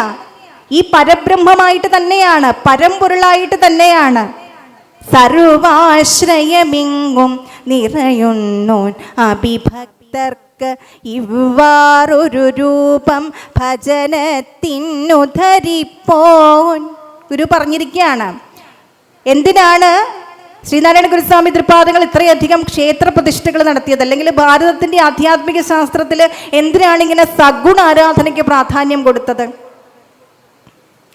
രൂപങ്ങളില്ലാത്ത നിർഗുണനായ ദൈവത്തെ സാധാരണക്കാരന് ഒരു പ്രതീകമില്ലാതെ ആരാധിക്കാൻ ബുദ്ധിമുട്ടായത് കൊണ്ട് ആ സാധാരണക്കാരൻ്റെ ഉള്ളിൽ അവന് ഇഷ്ടമുള്ള ഭാവത്തിൽ ആ ദൈവത്തെ കണ്ട് ആരാധിക്കുവാനായിട്ടുള്ള ഒരു ആരാധനാ മാർഗം ഋഷിവര്യന്മാർ നമുക്ക് കാട്ടിത്തന്നതാണ്. അതിൻ്റെ ഭാഗമായിട്ട് ഇവിടെ ഉണ്ടായതാണ് ഗുണങ്ങളില്ലാത്ത ദൈവത്തിന് ഗുണങ്ങൾ നൽകിക്കൊണ്ട് ആരാധിക്കുന്ന ഒരു ആരാധനാ മാർഗം. അത് കാട്ടിത്തന്ന ആരാധനാ മാർഗങ്ങളെ കാട്ടിത്തന്ന, അഥവാ ഈ ദൈവത്തിലേക്ക് നമ്മളെ അനുസന്ധാനം ചെയ്യിപ്പിച്ച ഓരോ ആചാര്യന്മാരും ഓരോ മാർഗം കാട്ടിത്തരുന്നു അല്ലേ. ഇപ്പൊ ക്രിസ്തു മതത്തിലേക്ക് നോക്കിയാൽ അവിടെ ദൈവത്തിനും മനുഷ്യനും ഇടയിൽ ഒരു മധ്യസ്ഥനെ നിർത്തിക്കൊണ്ട്, ഒരു വിശുദ്ധനായ മധ്യസ്ഥനെ നിർത്തിക്കൊണ്ട് സാധാരണക്കാരൻ ദൈവത്തോട് ആരാധിക്കുന്ന ഒരു ആരാധനാ മാർഗമാണുള്ളത് അല്ലേ. സ്വർഗസ്ഥനായ പിതാവേ, ഞങ്ങൾക്ക് വേണ്ടി അപേക്ഷിക്കണമേ എന്നാണ് പ്രാർത്ഥിക്കുക. ആരോടാ പ്രാർത്ഥിക്കുന്നത്? ആ ദൈവത്തിന് അവർ നൽകിയ പേരെന്താണ്? യഹോവ എന്നാണ് അല്ലേ. അപ്പോ സ്വർഗസ്ഥനായ പിതാവിനോട് അഥവാ യഹോവയോട് പ്രാർത്ഥിക്കുന്നത് ആ യഹോവയെ അടുത്തറിഞ്ഞ് ഒരു വിശുദ്ധനാണ്.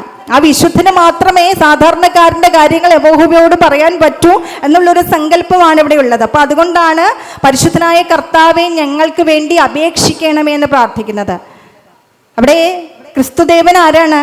ഒരു മധ്യസ്ഥനാണ്, വിശുദ്ധനായ ഒരു മധ്യസ്ഥനാണ്, ദൈവത്തെ അടുത്തറിഞ്ഞ ദൈവപുത്രൻ എന്ന് വിശേഷിപ്പിക്കുന്ന ആളാണ്. അങ്ങനെ ഒരു ആരാധനാ സമ്പ്രദായം അവിടെ സ്വീകരിച്ചിരിക്കുന്നു. നിർഗുണനായ ദൈവത്തെ നിർഗുണനായി തന്നെ കണ്ടുകൊണ്ട് ഒരു പ്രതീകങ്ങളും ഉപയോഗിക്കാതെ ആരാധിക്കുന്ന ഒരു ആരാധനാ രീതിയാണ് ഇസ്ലാം മതത്തിനുള്ളത്. അത്തരത്തിലുള്ളൊരു ആരാധനാ മാർഗം എന്ന തരത്തിലാണ് ഭാരതത്തിൻ്റെ ആധ്യാത്മിക ശാസ്ത്രം ദൈവത്തിന് ഇത്രയധികം രൂപങ്ങളും ഭാവങ്ങളും നൽകിയിട്ടുള്ളത്. എന്നാൽ യഥാർത്ഥത്തിൽ ദൈവത്തിൻ്റെ രൂപം എന്താണ്? പ്രഭയാണ്, പ്രകാശമാണ്, ജ്യോതിയാണ്. അതുകൊണ്ടാണ് ഗുരു ഇവിടെ എടുത്തു പറഞ്ഞത് പ്രഭാരൂപ എന്ന്. ജ്യോതിസ്വരൂപിണിയായ നിൻ പ്രകാരം, പ്രകാരം എന്ന് പറഞ്ഞാൽ നിന്റെ രൂപം നിനച്ചാൽ, എൻ്റെ ഹൃദയത്തിലേക്ക് കൊണ്ടുവന്നാൽ പ്രഭാരം കെടും. ഈ സംസാര സാഗരത്തിൽ ഞാൻ വന്ന് പെട്ടപ്പോൾ എൻ്റെ കൂട്ടത്തിൽ ധാരാളം വിഷയങ്ങൾ എനിക്ക് ദുഃഖമുണ്ടാക്കത്തക്ക തരത്തിലുണ്ടായിട്ടുണ്ട്. അപ്പം ഈ വിഷയങ്ങളിലെ എല്ലാം കെട്ടുപാടുകൾ എൻ്റെ ഉള്ളിൽ നിന്ന് മോചിപ്പിച്ച് പോകണം എന്നുണ്ടെങ്കിൽ നിൻ്റെ രൂപം എൻ്റെ ഹൃദയത്തിലേക്ക് കൊണ്ടുവരാൻ എനിക്ക് സാധിക്കണം. നിൻ്റെ രൂപത്തെ എൻ്റെ രൂപത്തിലേക്ക്, എൻ്റെ ഹൃദയത്തിലേക്ക് കൊണ്ടുവന്നാൽ എന്ത് പറ്റും? എൻ്റെ ഈ കെട്ടുപാടുകളെല്ലാം അറ്റുപോകും, എൻ്റെ ഭാരങ്ങളെല്ലാം ഇല്ലാതെയാകും. പ്രഭാരം കെടും എന്ന് പറഞ്ഞാൽ ജീവിത ഭാരം എല്ലാം ഇല്ലാതെയാകും എന്ന് മാത്രമാണോ? ഹൃത്പ്രസാദാലവർക്കും. എങ്ങനെയാണ് അതുണ്ടാകുന്നത്? ഈ ആത്മാംശത്തെ നമ്മൾ ധ്യാനിച്ചാൽ നമ്മുടെ ഉള്ളിൽ ആ ചൈതന്യം നിറയും, അല്ലേ? അപ്പം അതുകൊണ്ട് നമ്മുടെ ഹൃദയത്തിന് വിശുദ്ധി ഉണ്ടാവും, ഹൃത്പ്രസാദം ഉണ്ടാവും എന്നാണ് പറയുന്നത്. അപ്പോൾ ഹൃത്പ്രസാദാലവർക്കും പ്രസാദിക്കുമെല്ലാവനും ത്വത്പ്രസാദാൽ പ്രയാസം സമസ്തം പ്രയാതി ഇവ ദൂരം. എല്ലാ പ്രയാസങ്ങളും പ്രയാതി എന്ന് പറഞ്ഞാൽ പമ്പ കിടക്കാന്നൊക്കെ നമ്മൾ പറയില്ലേ, അതുപോലെ ദൂരേക്ക് അകന്നു പോകുന്നു. ഇവ ദൂരം, എൻ്റെ ഉള്ളിൽ നിന്ന് പമ്പ കടന്നു പോകും എൻ്റെ പ്രയാസങ്ങളൊക്കെ. എപ്പോഴാ? ഉള്ളിലേക്ക് ഈശ്വര ചൈതന്യത്തെ കൊണ്ടുവരുമ്പോൾ. ഈശ്വര ചൈതന്യത്തെ കൊണ്ടുവരാൻ നമുക്ക് തടസ്സം നിൽക്കുന്നത് ആരാ? നമ്മളെ ഇങ്ങനെ എപ്പോഴും ബാഹ്യമായതിലേക്ക് മാത്രം, ഈ അപരക്രിയയിലേക്ക് മാത്രം ഇങ്ങനെ നയിച്ചുകൊണ്ടിരിക്കുന്ന നമ്മുടെ ഇന്ദ്രിയങ്ങൾ, അത് നമ്മളെ വേണ്ടാത്തതിലേക്ക് നയിച്ചുകൊണ്ടിരിക്കുന്നു, അല്ലേ? അപ്പം അതുകൊണ്ട് ആ ഇന്ദ്രിയങ്ങളെ നിയന്ത്രിക്കണം എന്ന് പഠിപ്പിച്ച് തന്നുകൊണ്ട് ഗുരു നമുക്കൊരു കൃതി രചിച്ച് തന്നിട്ടുണ്ട്. അതിൻ്റെ പേരെന്താണ്? ഇന്ദ്രിയ വൈരാഗ്യം, അല്ലേ? കണ്ണ്, മൂക്ക്, നാക്ക്, ത്വക്ക്, ചെവി എന്നിങ്ങനെയുള്ള 5 ജ്ഞാനേന്ദ്രിയങ്ങളെയും കയ്യ്, കാല് തുടങ്ങിയുള്ള 5 കർമ്മേന്ദ്രിയങ്ങളെയും നിയന്ത്രിക്കേണ്ടുന്നതിൻ്റെ ആവശ്യകത വ്യക്തമാക്കിക്കൊണ്ട് ഗുരു രചിച്ചു തന്ന കൃതിയാണ് ഇന്ദ്രിയ വൈരാഗ്യം. നമ്മുടെ ജീവിതത്തിൽ ആവശ്യമില്ലാത്ത പ്രശ്നങ്ങൾ ഉണ്ടാക്കുന്നത് ഇവരായതുകൊണ്ട് തന്നെ അവരെ നിയന്ത്രിക്കണം എന്ന് ഗുരു നമുക്ക് ഉപദേശിച്ചു തന്നിരിക്കുകയാണ്. അപ്പം ആ ഇന്ദ്രിയങ്ങളെ നിയന്ത്രിച്ചുകൊണ്ട് ഈ ആത്മാവിലേക്ക് നമ്മൾ തിരിഞ്ഞു നോക്കിയാൽ മാത്രമേ നമ്മുടെ പ്രയാസങ്ങളൊക്കെ കടന്നു പോകൂ. അതൊക്കെ ഇങ്ങനെ ദൂരേക്ക് പോകുന്നത് ഗുരുവിൻ്റെ ഒരു പ്രയോഗമാണ്, അല്ലെങ്കിൽ ഗുരുവിൻ്റെ ആ കാവ്യ പ്രയോഗത്തിൽ ഭംഗി കൂട്ടുന്ന ഒരു കാര്യമാണ്. ഇങ്ങനെ ദൂരേക്ക് പോവുക, പറത്തിക്കളയുക. ഒരിടത്ത് ഗുരു അങ്ങനെ പറഞ്ഞിരിക്കുന്നു, കാറ്റ് പറത്തിക്കൊണ്ട് പോകുന്ന പോലെ പോകുന്നു. എന്ത് പോകുന്നതാണ്? ദേവി പാദപയോജ പൂജനമിതി ശ്രീഭദ്രകാള്യഷ്ടകം രോഗൗഘാഖനാനിലായിദമിദം പ്രാതപ്രഗേയ പഠൻ ശ്രേയശ്രീ ശിവകീർത്തി സമ്പദമലം സംപ്രാപ്യ സമ്പന്മയീം ശ്രീദേവീ മനപായിനീം ഗതിമയൻ സോയം സുഖി വർത്തത്തെ. വളരെ കഠിനമായ അഥവാ ദഹിക്കാൻ ബുദ്ധിമുട്ടുള്ളൊരു വൃത്തത്തിൽ ഗുരു രചിച്ചിട്ടുള്ള ശാർദൂല വിക്രീഡിതം എന്ന വൃത്തത്തിൽ ഗുരു രചിച്ചിട്ടുള്ളൊരു കൃതിയാണ് ശ്രീ ഭദ്രകാള്യഷ്ടകം. ഈ മണ്ണന്തല ദേവീസ്തവത്തിൻ്റെ ആദ്യത്തെ ശ്ലോകത്തെക്കുറിച്ച് പറഞ്ഞില്ലേ, അങ്ങനെ ഒരു വൃത്തം ആർക്കും അറിയില്ല. അത് ഗുരു തന്നെ ഒരു പക്ഷേ കവിയായ ശ്രീനാരായണ ഗുരു തന്നെ കണ്ടെത്തിയ ഒരു വൃത്തമായിരിക്കാം എന്നാണ് അതിൻ്റെ വ്യാഖ്യാതാവ് കൂടിയായ മുരിനാരായണ പ്രസാദ് സ്വാമിജി ആ ശ്ലോകത്തെ വിശേഷിപ്പിച്ചിട്ടുള്ളത്. മണിക്കുട വിടുർത്തി മലർ തൂവി മണമെല്ലാം കൃണിക്ക് അപചിതിക്രിയ കഴിച്ച് കൃണിയാക്കി ഗുണിച്ചവകളൊക്കെയും ഒഴിഞ്ഞു ഗുണിയും പോയി ഗുണക്കടൽ കടന്നു വരുവാൻ അരുൾക്ക തായെ. അവിടെ നമുക്ക് കവിയായ ശ്രീനാരായണ ഗുരുവിനെ കാണാൻ സാധിക്കും. അങ്ങനെ ശാർദൂല വിക്രീഡിതം എന്ന കുറച്ച് ബുദ്ധിമുട്ടല്ല നല്ല ബുദ്ധിമുട്ടുള്ള ഒരു വൃത്തത്തിൽ ഗുരു രചിച്ച് തന്നൊരു കൃതിയാണ് ഈ ഭദ്രകാള്യഷ്ടകം. അപ്പോൾ ഈ ഭദ്രകാള്യഷ്ടകം എന്ന കൃതിയിലെ 8 ശ്ലോകങ്ങൾ പാരായണം ചെയ്താൽ ഒരുവനുണ്ടാകുന്ന ഗുണങ്ങളെ വർണ്ണിച്ചുകൊണ്ട് ഗുരു നമുക്ക് രചിച്ച് തന്ന ശ്രുതിയാണ് ഇതിലെ 9ാമത്തെ ശ്ലോകമായിട്ടുള്ള ഫലശ്രുതി. അപ്പോൾ ഫലശ്രുതിയിൽ പറയുന്നത് ഇതാണ്: ദേവി പാദപയോജ പൂജനം. ദേവിയുടെ പാദപയോജങ്ങൾ എന്ന് പറഞ്ഞാൽ പദങ്ങളാകുന്ന താമരകളുടെ പൂജനം കൊണ്ട് എന്തുണ്ടാകുന്നു, അല്ലെങ്കിൽ പൂജിക്കുന്ന ഈ ശ്രീഭദ്രകാള്യഷ്ടകം, ഇതി ശ്രീഭദ്രകാള്യഷ്ടകം രോഗ ഔഘ അഘ ഘന അനിലായുധമിതം പ്രാതപ്രകേയപ്പെടൻ. രോഗങ്ങൾ, അതുപോലെ അഖങ്ങൾ, നമ്മുടെ പാപങ്ങൾ, ഇവയൊക്കെ ആകുന്ന ഘനമുള്ള ഔഘങ്ങളെ, മേഘക്കൂട്ടങ്ങളെ അനിലായുധമിതം പറത്തിക്കൊണ്ട് പോകുന്നു. ഇപ്പൊ പ്രയാതീവ ദൂരം എന്ന് പറയുന്ന പോലെ തന്നെയാണ്. രോഗങ്ങളും പാപങ്ങളുമാകുന്ന മേഘക്കൂട്ടങ്ങളെ പറത്തിക്കൊണ്ട് പോകുന്നു എന്നത് മാത്രമാണോ? ഇതെപ്പോഴാ ചൊല്ലേണ്ടത്? പ്രാതകാലത്ത് പാരായണം ചെയ്യുന്നവൻ ഉണ്ടാകുന്ന ഗുണങ്ങളാ ഗുരു പറഞ്ഞിരിക്കുന്നത്. പിന്നെയോ ശ്രേയസ്, പിന്നെ ശ്രീ ശിവകീർത്തി. ശ്രേയസ് ഉണ്ടാവും, അഥവാ ഭൗതിക ഗുണമുണ്ടാവും, ആത്മീയ ഗുണമുണ്ടാവും. പിന്നെ ശ്രീ എന്ന് പറഞ്ഞാൽ എന്താണ്? ഐശ്വര്യം അല്ലേ? ശിവകീർത്തി, ശ്രേയസ്കരമായ മംഗളകരമായ കീർത്തി ഉണ്ടാവും. കീർത്തി തന്നെ 2 വിധത്തിലുണ്ട്. എങ്ങനെയൊക്കെയുണ്ട്? ദുഷ്കീർത്തിയുണ്ട്, സൽകീർത്തിയുണ്ട്. അപ്പൊ ഗുരു എന്തിനെ കുറിച്ച് പറഞ്ഞാലും ഇങ്ങനെ സ്പെസിഫൈ ചെയ്തേ പറയൂ. അല്ലെങ്കിൽ എന്ത് കാര്യവും വിശേഷിപ്പിച്ചാൽ ഇങ്ങനെ സൂപ്പർലേറ്റീവ് ഡിഗ്രിയിൽ മാത്രമേ ഗുരു പറയൂ. അതാണ് ഗുരുവിൻ്റെ വാക്കുകളുടെ വേറൊരു പ്രത്യേകത. എല്ലായിടത്തും തങ്കമേ സകല സങ്കടങ്ങളും അറുന്നതിന്നു തരണം വരം. മണ്ണന്തല ദേവി സ്തവത്തിൽ വിശേഷിപ്പിച്ചിരിക്കുന്ന സ്വർണ്ണമേ എന്ന് വിളിച്ചാൽ പോരായിരുന്നോ? എന്തായിരിക്കും തങ്കമേ എന്ന് തന്നെ വിളിക്കാൻ കാര്യം? സ്വർണ്ണം എത്ര ക്യാരറ്റാ? എത്ര ക്യാരറ്റാണ്? 22 ക്യാരറ്റാണ്. പക്ഷേ തങ്കം എത്ര ക്യാരറ്റാണ്? 24 ക്യാരറ്റ്. അപ്പം 22 ക്യാരറ്റ് എന്ന് വിളിച്ചാൽ ഇനി എന്തെങ്കിലും തോന്നിയെങ്കിലോ എന്ന് വിചാരിച്ചിട്ടാണ് എൻ്റെ 24 ക്യാരറ്റ് തങ്കമയിലെ. സുബ്രഹ്മണ്യ കീർത്തനത്തിൽ മയിലിനെ വിളിച്ചിരിക്കുന്ന ഒന്ന് താഴോട്ട് ഇറക്കിക്കൊണ്ട് വരുമോ, എൻ്റെ ഹൃദയത്തിൽ ഒന്ന് കളിയാടിക്കാൻ കൊണ്ടുവരുമോ എന്ന് ചോദിച്ചിരിക്കുകയാണ്. ഋക്ഷവത് കുതി കൊള്ളുമെൻ മനമിക്കണക്കു വരാതിനി രക്ഷ ചെയ്വതിനൊച്ചയുള്ള ചിലമ്പിടും നരിയാണിയും പക്ഷിവാഹന ഭാഗിനേയ മയൂര പൃഷ്ഠമർന്നു വന്ന് അക്ഷിഗോചരമായി വിളങ്ങണമെപ്പോഴും ഗുഹ പാഹിമാം. ഷൺമുഖ സ്തോത്രത്തിൽ പറയാണ് അല്ലെ, പക്ഷിവാഹന ഭാഗിനേയ മയൂര പൃഷ്ഠം അമർന്നു വന്ന്. മയൂരത്തിൻ്റെ മുകളിൽ നിന്റെ പൃഷ്ഠത്തെ അമർത്തി വെച്ചു എന്ന് പറഞ്ഞാൽ എന്താണ്? അതിൻ്റെ മുകളിൽ കയറിയിരുന്ന അക്ഷിഗോചരമായി എൻ്റെ കണ്ണുകൾ കൊണ്ട് എനിക്ക് കാണാൻ എൻ്റെ മുന്നിലേക്കൊന്ന് വന്ന് നിൽക്കണമേ, എൻ്റെ ഗുഹ പാഹിമാം, എന്നെ രക്ഷിച്ചാലും. ഒരു സ്തോത്രഗതിയായിട്ടല്ലേ രചിച്ചു തന്നത്. അപ്പം അത് ഉള്ളിലേക്ക് കൊണ്ടുവരുന്നത് എന്തിനാ? ജന്മമറുന്നതിനായി, അഥവാ മോക്ഷത്തെ കൈവരിക്കുന്നതിനായി അല്ലേ. അപ്പം അതിനെ ഗുരു എപ്പോഴും ഇങ്ങനെയാണ് സ്പെസിഫൈ ചെയ്ത് സൂപ്പർലേറ്റീവ് ഡിഗ്രിയിലേ നമ്മളോട് പറയാറുള്ളൂ. അപ്പം ഇവിടെ പറഞ്ഞിരിക്കുന്ന എന്താ? ശിവകീർത്തി. ശിവം മംഗളം. അപ്പം മംഗളകരമായ കീർത്തി ഉണ്ടാവുന്നു. അപ്പം കീർത്തി ഉണ്ടാവട്ടെ എന്ന് മാത്രമല്ലല്ലേ നമ്മൾ പ്രാർത്ഥിക്കാറുള്ളൂ. അത് ഏത് കീർത്തി വേണമെന്ന് നമ്മൾ സ്പെസിഫൈ ചെയ്ത് പറയാറില്ല. അതുകൊണ്ടായിരിക്കും ചിലപ്പോൾ നമ്മൾ പോലും അറിയാതെ ദുഷ്കീർത്തി ഉണ്ടാവുന്നത്. അപ്പം എങ്ങനെ പ്രാർത്ഥിക്കണം? ശിവകീർത്തി ഉണ്ടാവാൻ പ്രാർത്ഥിക്കണം. പിന്നെയോ സമ്പദ് അമലം, എനിക്ക് സമ്പത്തുണ്ടാവാൻ പ്രാർത്ഥിക്കാറില്ലേ നമ്മൾ?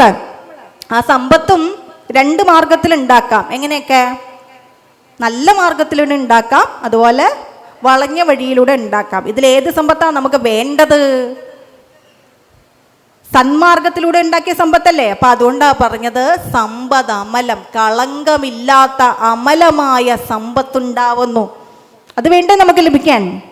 നോക്കൂ, ഓരോന്നും ഗുരു എത്ര കൃത്യമായിട്ടാണ് നമ്മളോട് പറഞ്ഞു തരുന്നത്. സംപ്രാപ്യ, ഇതൊക്കെ സംപ്രാപിച്ചിട്ട് നമ്മുടെ ധർമ്മങ്ങളൊക്കെ നമ്മൾ ഭംഗിയായിട്ട് നിർവഹിച്ചാൽ നമുക്ക് എങ്ങോട്ട് പോകണമെന്ന ആഗ്രഹം. ശ്രീ ദേവി മനപായിനിം ഗതിം അയൻ സോ അയം സുഖി വർത്തത്തെ. ദേവിയുടെ പാതാരവിന്ദങ്ങളിലേക്ക് വിലയം പ്രാപിക്കുന്നു, അഥവാ ആഴമേറുന്ന ഈശ്വരന്റെ മഹസ്സാകുന്ന ആഴിയിലേക്ക് നമ്മൾ ആകവേ ആഴ്ന്ന് ചേരുന്നു. സോ അയം സുഖി വർത്തതെ, എല്ലായ്പ്പോഴും അവൻ സുഖിമാനായി വർത്തിക്കുന്നു. അപ്പൊ ഈ സുഖിമാനായി വർത്തിക്കണം എന്നുണ്ടെങ്കിൽ എന്തുകൂടി നമ്മുടെ കൂടെ വേണം? ഈ ഭൗതിക ആവശ്യങ്ങൾ നിറവേറ്റുന്നതിനോടൊപ്പം തന്നെ ആത്മീയമായ അറിവ് കൂടി നമുക്ക് കരഗതമാകണം. നമ്മുടെ ചെറിയ കുട്ടികളെ മുതൽ ഇവർക്കൊക്കെ ഇന്ന് ഭൗതിക വിദ്യാഭ്യാസം ഉണ്ടെങ്കിൽ പോലും നമ്മളിൽ പലരും, നമ്മുടെ പല കുട്ടികളും ആത്മഹത്യാ പ്രവണതയുള്ളവരായിട്ട് മാറുന്നു, ദുർവാസനകളുള്ളവരായിട്ട് മാറുന്നു. ഇതിനുള്ള അടിസ്ഥാന സാഹചര്യങ്ങളൊന്നും അവർ ജീവിക്കുന്ന നമ്മുടെ സാഹചര്യങ്ങളിൽ ഇല്ലെങ്കിൽ പോലും അവർ പുറത്തേക്ക് പോകുമ്പോൾ അതിലേക്കൊക്കെ പെട്ടുപോകുന്നു. അതിന് കാരണം എന്താ? ഈ ഭൗതിക വിദ്യയോടൊപ്പം ഈ ആത്മീയമായ അറിവ് നമ്മുടെ കുഞ്ഞുങ്ങൾക്ക് ഇല്ലാതെ പോകുന്നത് കൊണ്ടാണ്. അപ്പോൾ പ്രധാനമായിട്ട് എനിക്ക് നിങ്ങളോട് പറയാനുള്ളത്, ശ്രീനാരായണ ഗുരുസ്വാമി തൃപ്പാദങ്ങൾ കാട്ടിത്തന്ന ഈ ഭൗതിക വിദ്യയോടൊപ്പമുള്ള ഈ ആത്മീയമായ അറിവും കൂടി, അത് കുറച്ചുകൂടി ലളിതമായിട്ട്, ഇവിടെ എല്ലാ ഗുരുക്കന്മാരും അവതരിപ്പിച്ചിരിക്കുന്നത് ഈ ആത്മീയ വിദ്യയെ എങ്ങനെ കരഗതമാക്കാം എന്നാണെങ്കിലും അത് ഏറ്റവും ലളിതമായിട്ട് അവതരിപ്പിച്ചിട്ടുള്ള ഗുരുവാണ് ശ്രീനാരായണ ഗുരു. അതുകൊണ്ട് ശ്രീനാരായണ ഗുരുവിൻ്റെ ജ്ഞാനമാർഗം കുറച്ചുകൂടി സരളമായിരിക്കും, ലളിതമായിരിക്കും. ഒരു സംഗീതം ആസ്വദിക്കുന്നത് പോലെ സുഗേയമായിട്ട് നമുക്ക് കേൾക്കാനും പഠിക്കുവാനും മനനം ചെയ്യുവാനും ഒക്കെ ഒരു ജിജ്ഞാസുവിന് സാധിക്കത്തക്ക തരത്തിൽ ഗുരു അവതരിപ്പിച്ചു വച്ചിരിക്കുന്ന ആ മഹാദർശനത്തെ അനുസന്ധാനം ചെയ്ത് ഭൗതികവും ആത്മീയവുമായ അഭിവൃദ്ധി കരഗതമാക്കാനുള്ള ഒരാഹ്വാനം നിങ്ങളോട് നടത്തിക്കൊണ്ട് സമയം അതിക്രമിച്ചിട്ടുണ്ട് എന്നുള്ളത് കൊണ്ട് തന്നെ ഞാൻ എൻ്റെ വാക്കുകൾ ചുരുക്കുകയാണ്. ഈ മഹനീയമായ ഈ ജ്ഞാനസരണിയിൽ പങ്കെടുക്കുവാനും ജിജ്ഞാസുക്കളായ നിങ്ങളെ ഓരോരുത്തരെയും കാണുവാനും നിങ്ങളുമായി വേദി പങ്കിടുവാനും ഒക്കെ സാധിച്ചതിലുള്ള സന്തോഷം ഞാൻ ഒരിക്കൽ കൂടി അറിയിക്കുന്നു. അതിന് അവസരമൊരുക്കി തന്ന ശ്രീനാരായണ ധർമ്മ പരിപാലന യോഗം ബ്രാഞ്ച് നമ്പർ 1793 മലയാറ്റൂർ കിഴക്ക് SNDP ശാഖായോഗത്തിൻ്റെ ഭാരവാഹികളോടുള്ള അകമഴിഞ്ഞ നന്ദി അറിയിക്കുന്നു. ശ്രീനാരായണ ഗുരുസ്വാമി തൃപ്പാദങ്ങളെക്കുറിച്ച്, ഗുരുവിൻ്റെ ദർശനത്തെക്കുറിച്ച്,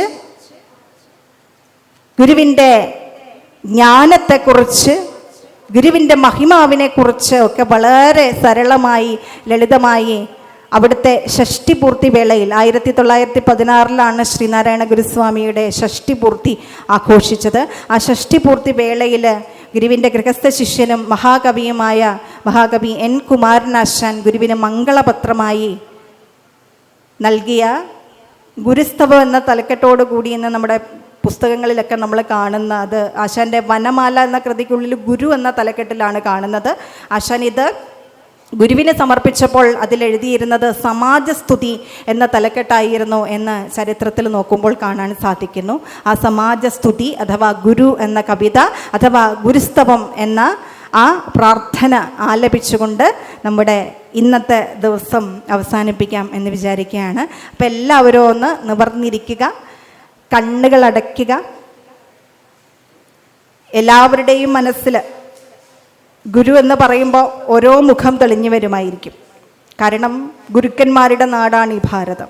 അപ്പം ഏത് ഗുരുവിനെയാണോ നിങ്ങൾ മാർഗദർശിയായി തിരഞ്ഞെടുത്തിട്ടുള്ളത്, ആ ഗുരുവിനെ മനസ്സിൽ ധ്യാനിച്ചുകൊണ്ട് ഈ ഗുരുസ്തവം എന്ന കീർത്തനം നമുക്ക് ആലപിക്കാം. നാരായണമൂർത്തേ ഗുരുനാരായണമൂർത്തേ, നാരായണമൂർത്തേ ഗുരുനാരായണമൂർത്തേ, ആരായുകിലന്ധത്വമൊഴിച്ചാദിമഹസ്സിൻ നേരാം വഴി കാട്ടും ഗുരുവല്ലോ പരദൈവം. ആരാധ്യന തോർത്തിടുകിൽ ഞങ്ങൾക്കവിടുന്ന നാരായണമൂർത്തേ ഗുരുനാരായണമൂർത്തേ. അൻപാർന്നവരുണ്ടോ പരവിജ്ഞാനികളുണ്ടോ വൻപാകെ വെടിഞ്ഞുള്ളവരുണ്ടോ ഇതുപോലെ. മുൻപായി നിനച്ചൊക്കെയിലും ഞങ്ങൾ ഭജിപ്പോ നിൻ പാവന പാദം ഗുരുനാരായണമൂർത്തേ. അന്യർക്കു ഗുണം ചെയ്വതിനായോ സുവപുസ്സും ധന്യത്വമുടങ്ങാത്മതപസ്സും ബലി ചെയ്വോ. സന്യാസികളിലിങ്ങനെ ഇല്ലില്ലമിയെന്നോർ വന്യാശ്രമമേലുന്നവരും ശ്രീ ഗുരുമൂർത്തേ.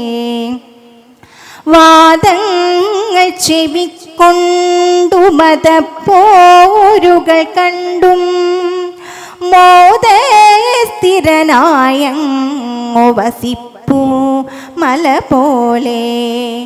വേദാഗമസാരങ്ങൾ അറിഞ്ഞൊരുവൻ താൻ ഭേദാദികൾ കൈവിട്ടു ജയിപ്പൂ ഗുരുമൂർത്തേ. മോഹാകുലരാം ഞങ്ങളെ അങ്ങേടയടിപ്പൂ സ്നേഹാത്മകമാം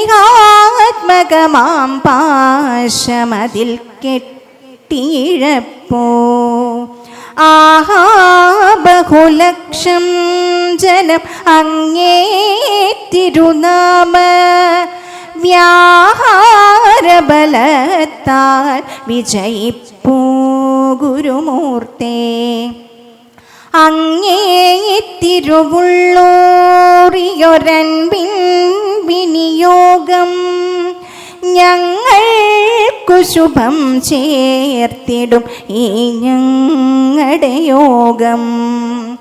എങ്ങും ജനചിത്തങ്ങൾ ഇണക്കി പ്രസരിപ്പോ മങ്ങാതിചിരം നിൻ പുകൾ പോൾ ശ്രീ ഗുരുമൂർത്തേ.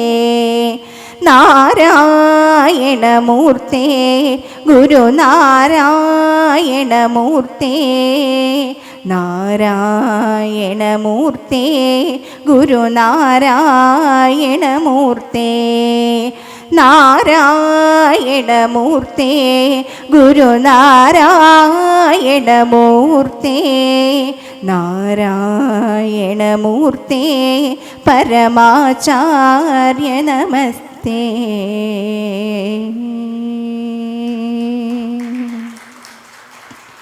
എല്ലാവർക്കും പരമകാരുണികനായ ഗുരുവിൻ്റെ കൃപാകടാക്ഷം ഉണ്ടാകട്ടെ എന്ന് ഹൃദയം നിറഞ്ഞ് പ്രാർത്ഥിച്ചുകൊണ്ട് ഒരിക്കൽ കൂടി എല്ലാവർക്കും നന്ദി അറിയിച്ചുകൊണ്ട് ഉപസംഹരിക്കട്ടെ. നന്ദി, നമസ്കാരം. ശ്രീനാരായണ ധർമ്മം ജയിക്കട്ടെ.